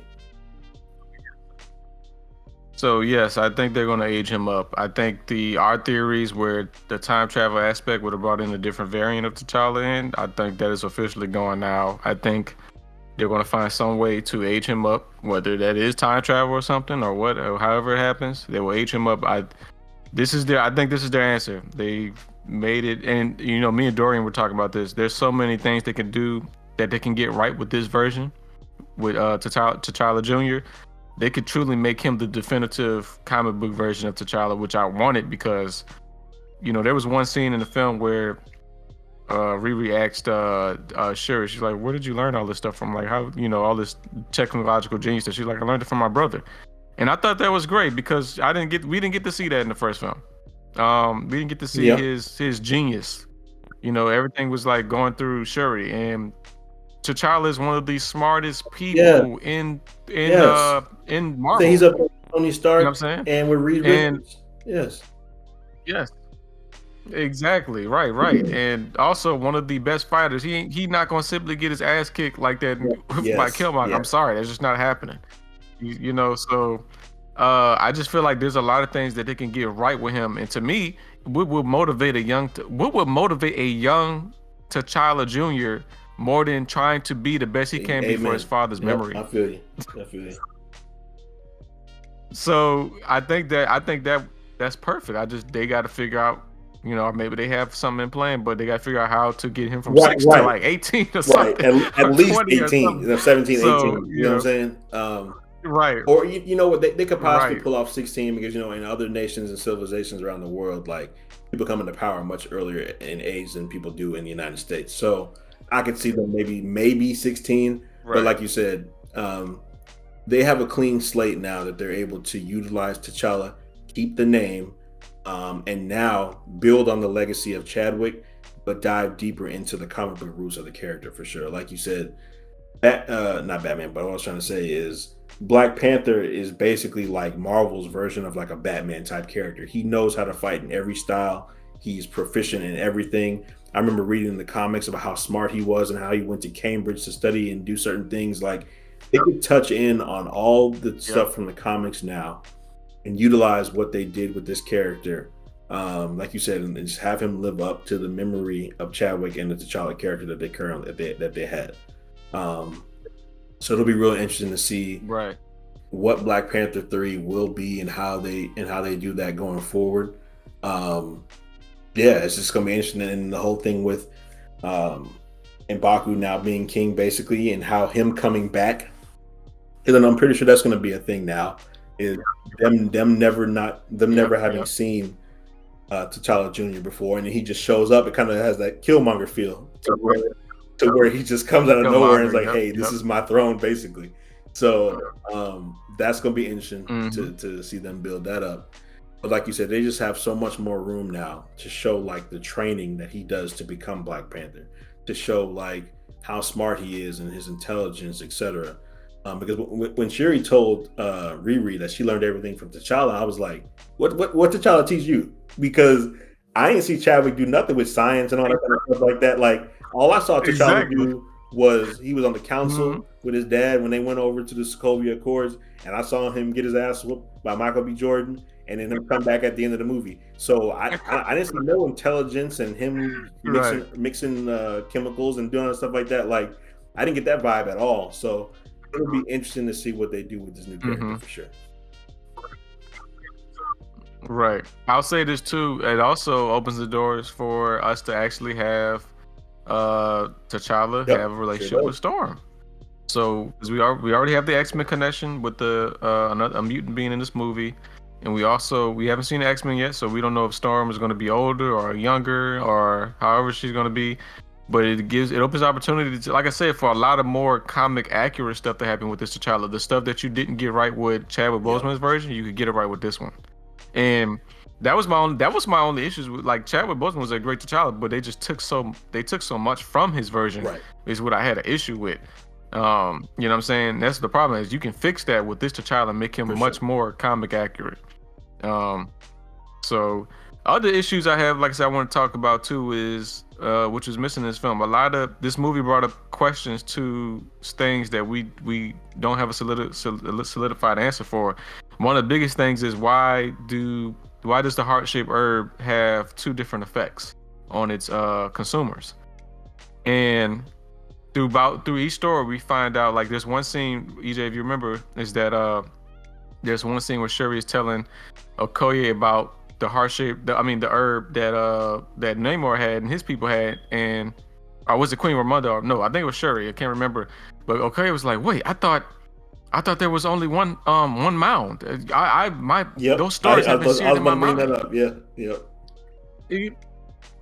Right. So she's basically saying that, you know, they've all this time they believed that there was only been one place that the vibranium has hit, and then Shuri reveals, she's like, no, at some point there must have been two landing spots of the vibranium. One landed in Wakanda and one landed into the ocean. And this basically takes away the spiritual part away from the story now, because now you have to think about, was Bashinga actually approached by Bast, by the Panther guy? Yep. You know what I'm saying? But then again, to me, it had to be that, because why do Namor's people have these different effects? Because now their shaman was also approached by Cuckoo Khan, their god, and they have these effects now.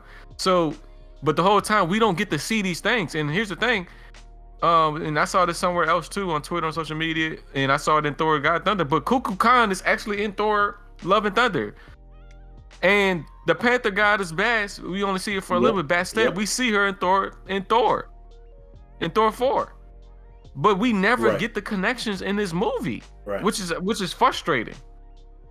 So we know they exist, but why are we not seeing them in the movie? In both of the countries, right? For sure.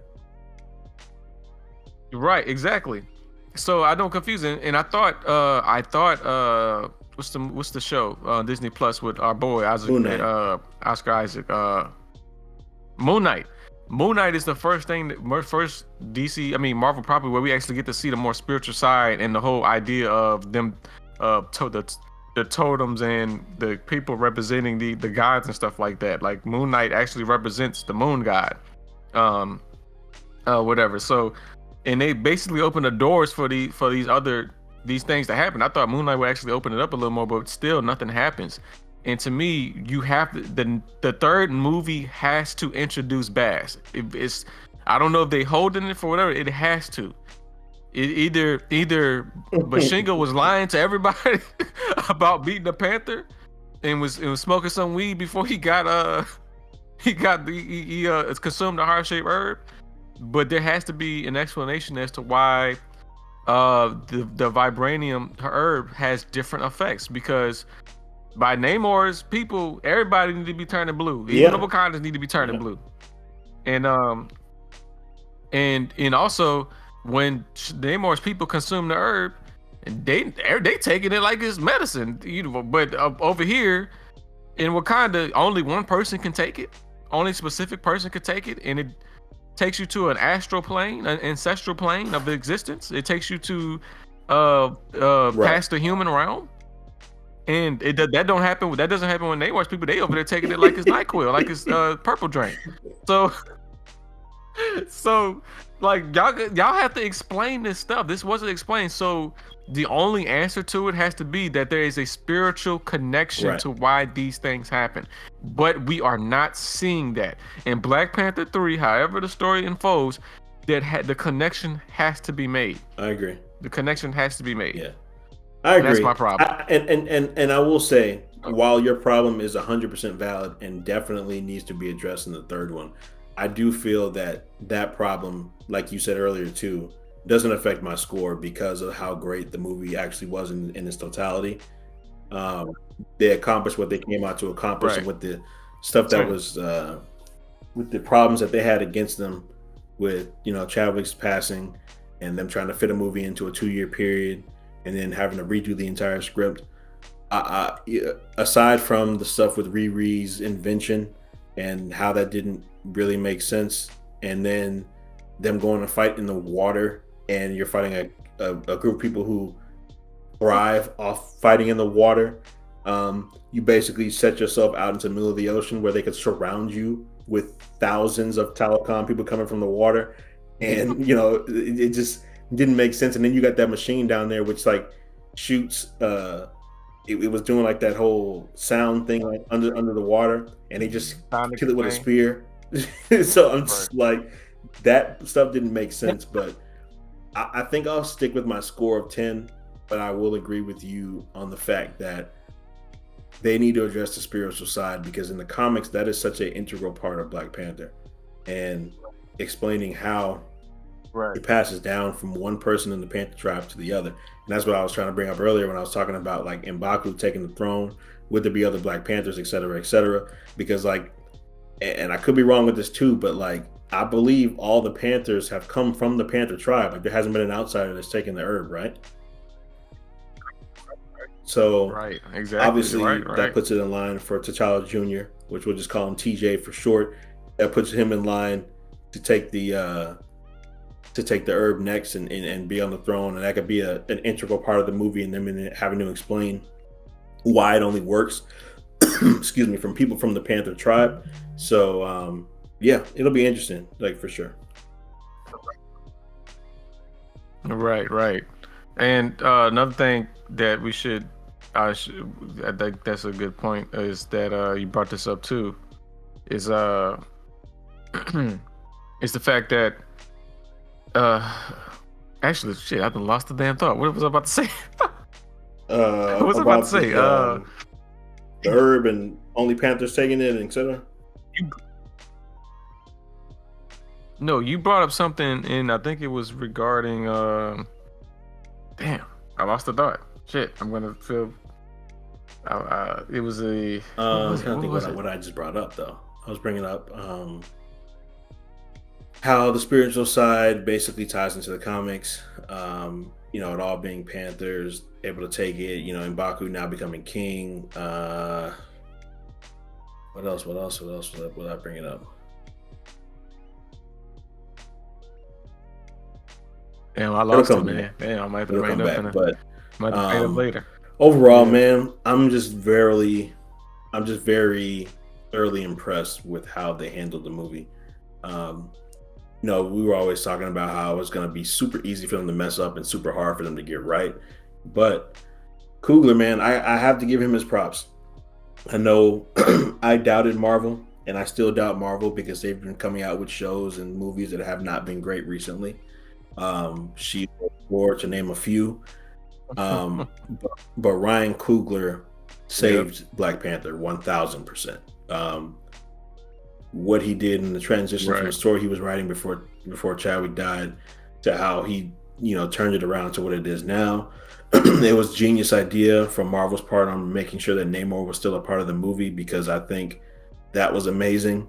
I love how, like you mentioned earlier, about how they went from the Atlantis storyline to the Mesoamerican storyline, which is cool because now not only are you doing a movie that celebrates Black people, but you're also giving spotlight and shine to another group of individuals who haven't been able to show and spotlight themselves in movies, like in the Mexican Americans, et cetera, et cetera. So that was just really cool how they did that, and bringing Namor into that world and showing us Talokan and then the Mayan Empire, et cetera.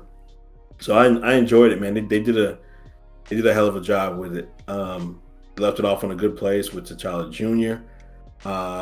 I think a lot of people, if I could say one other criticism, and this is very, very small, but I think people were hoping that we would get some nods about where the MCU is going in terms of other properties as well. Like we thought we might see Doctor Doom at some point. We thought we might have like a. Some people were saying maybe there's like a Reed Richards tie-in that helps him out to do something, or so we didn't really get a chance. This movie was really its own standalone. One thing I will say that I am upset about, Jay, that they did not mention. I think they should have mentioned in this movie for sure because this movie takes place a lot in the water, and that is why did Namor not mention what happened in the Eternals? They So lived yeah, under the yeah, water. yeah. There's That's no true. way you're telling me they did not get affected by a giant celestial coming up out of the water.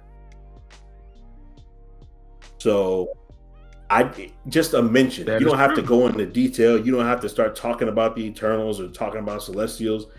It could have been some mention of like we've had some stuff going on recently, not only with the people trying to come find us for the vibranium, but with beings that we've never seen before popping up out of like what I mean. Like there should have been some mention like give me the Right. tie-in. And Marvel used to be so good at that in the past of like tying in stuff I didn't even know I needed tied into movies.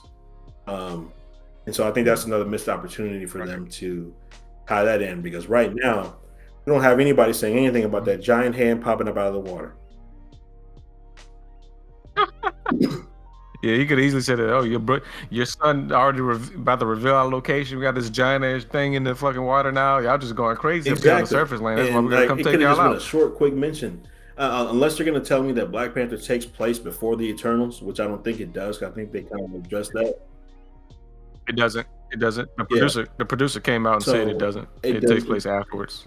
Yeah, around the same time. around the Okay. same time So actually. maybe it happened a couple days after the telecom fight. I don't know, but right now I'm just thinking they're having plenty of opportunities to bring this up, and they're not addressing a giant hand coming out the water. Right.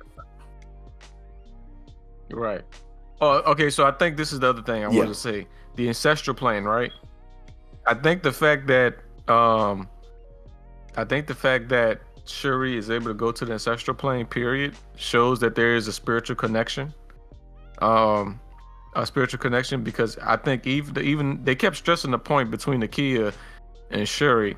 She kept asking like, "Who do you see? Who did you see? Who did you see?" And I don't know if Nakia was asking her that because she wanted to see if she saw T'Challa, Shuri saw T'Challa or whatever. But she kept asking that. So it's like the fact that she was able to go to the ancestral plane and even see Killmonger or whatever. Why is he there? I guess not just why is he there too, not that, but it's the fact that is the ancestral plane even a real place? You know what I'm saying? And here's the thing: in Moon Knight, we know it's a real place, but from the movies, it's like, is this a illusion? Is this us? Is the vibranium? Is the herb making us, see things that we think we want to see?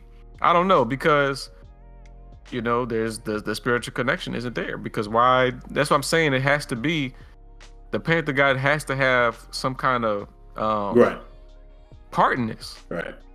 Because of these things. And we need do you need to have a giant Panther guy come out? I don't know. You gotta have something, man. Just something. Agree. I don't know. I agree. So something gotta make sense. But yeah, for now, bro. After seeing it, I saw it on Saturday. Saw it yesterday. Yesterday midday.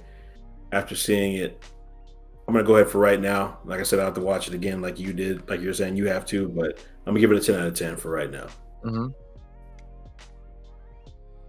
Gotcha. I agree with you. My vote is still a 5 out of 5. I have one question to ask you. Black Panther 3. What do you think will happen? What story would you want to see? What's your expectations? We probably ain't gonna be getting it. I'll probably have kids by the time that movie come out. We'll be full on mature adults at that point.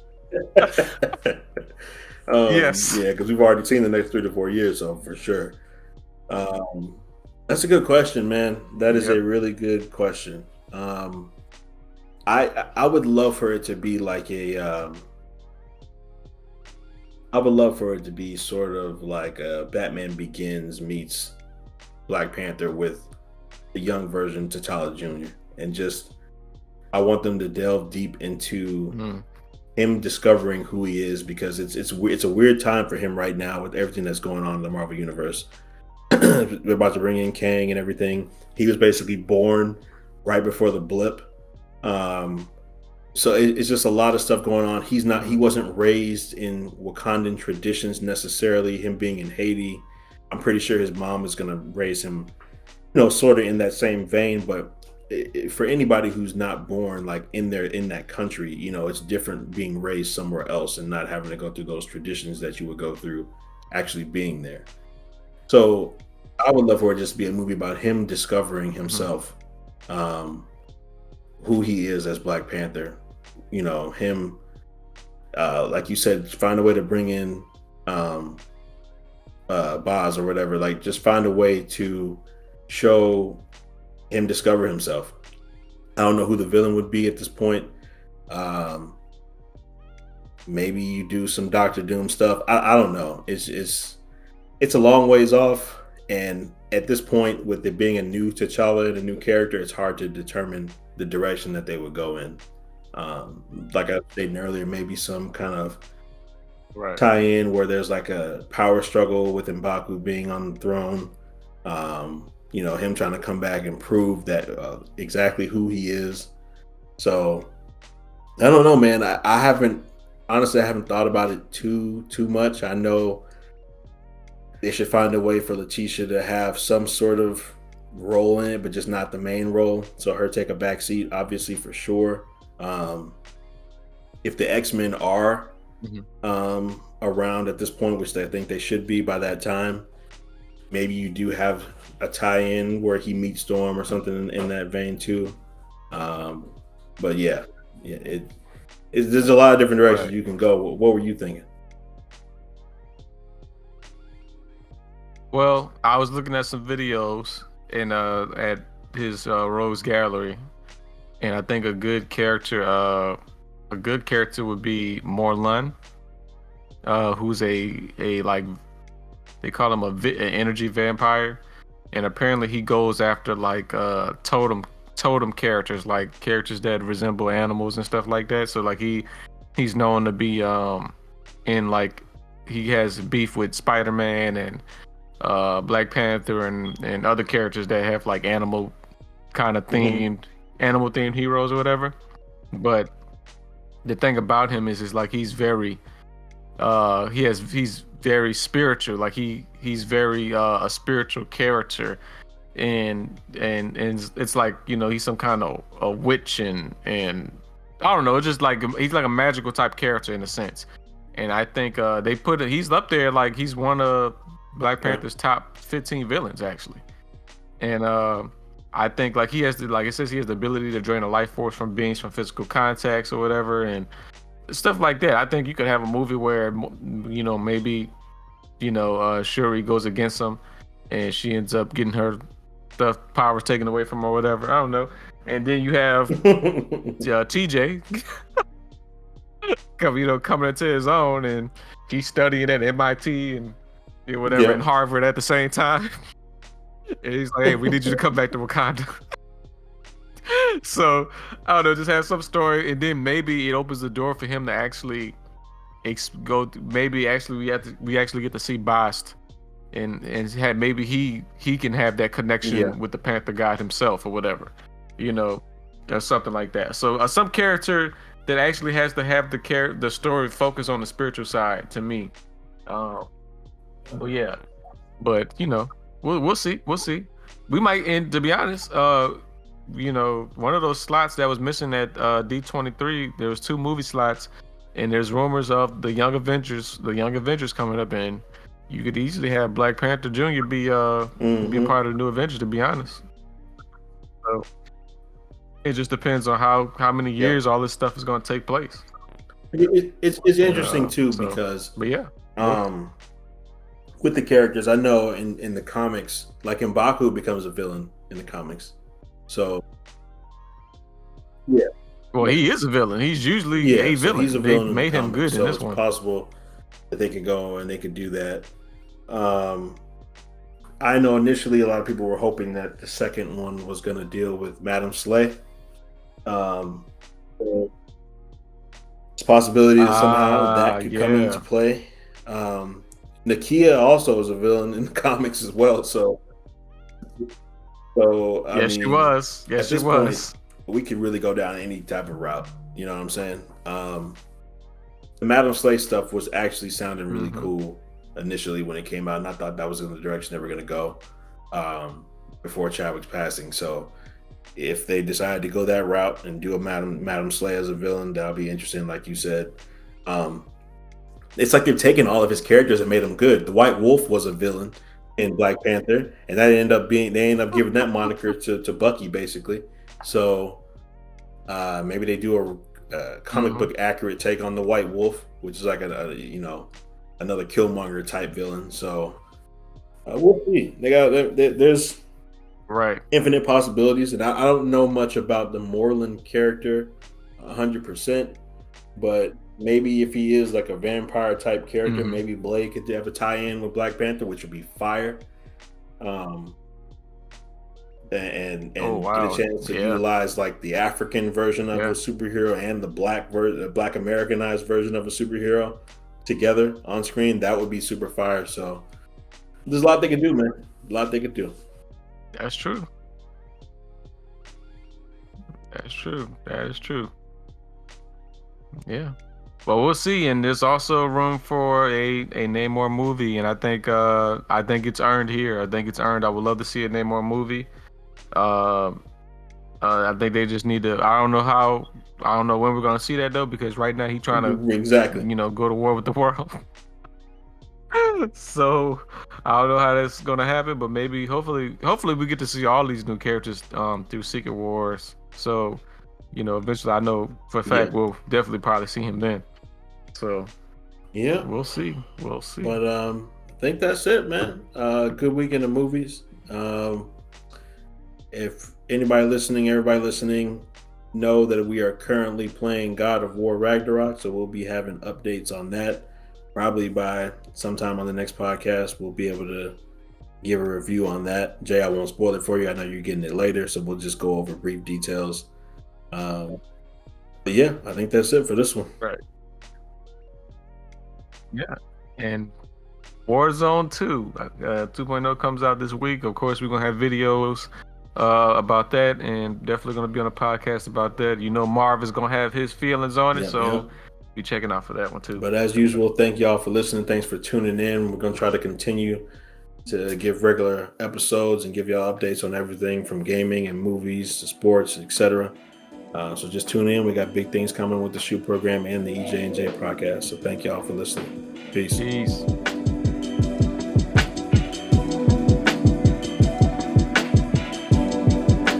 Feel free to follow us on all social media platforms. Catch us over on Spotify at the SHU Program and any other DSPs that you prefer to listen to podcasts on. Also follow us over on Instagram at the SHU Program. Follow us on Twitter at SHU_program. And also tap in with us, man. Ask any questions. Feel free to follow, DM us, reach out. If you like anything, follow us on YouTube. Please let us know, man. We really, really appreciate you all listening. We appreciate you all's feedback and tapping in with us content-wise, man. We would love to get to know you and figure out who's listening to us and what you all would like to see, and just for showing us consistent love week after week. Thank you all so much.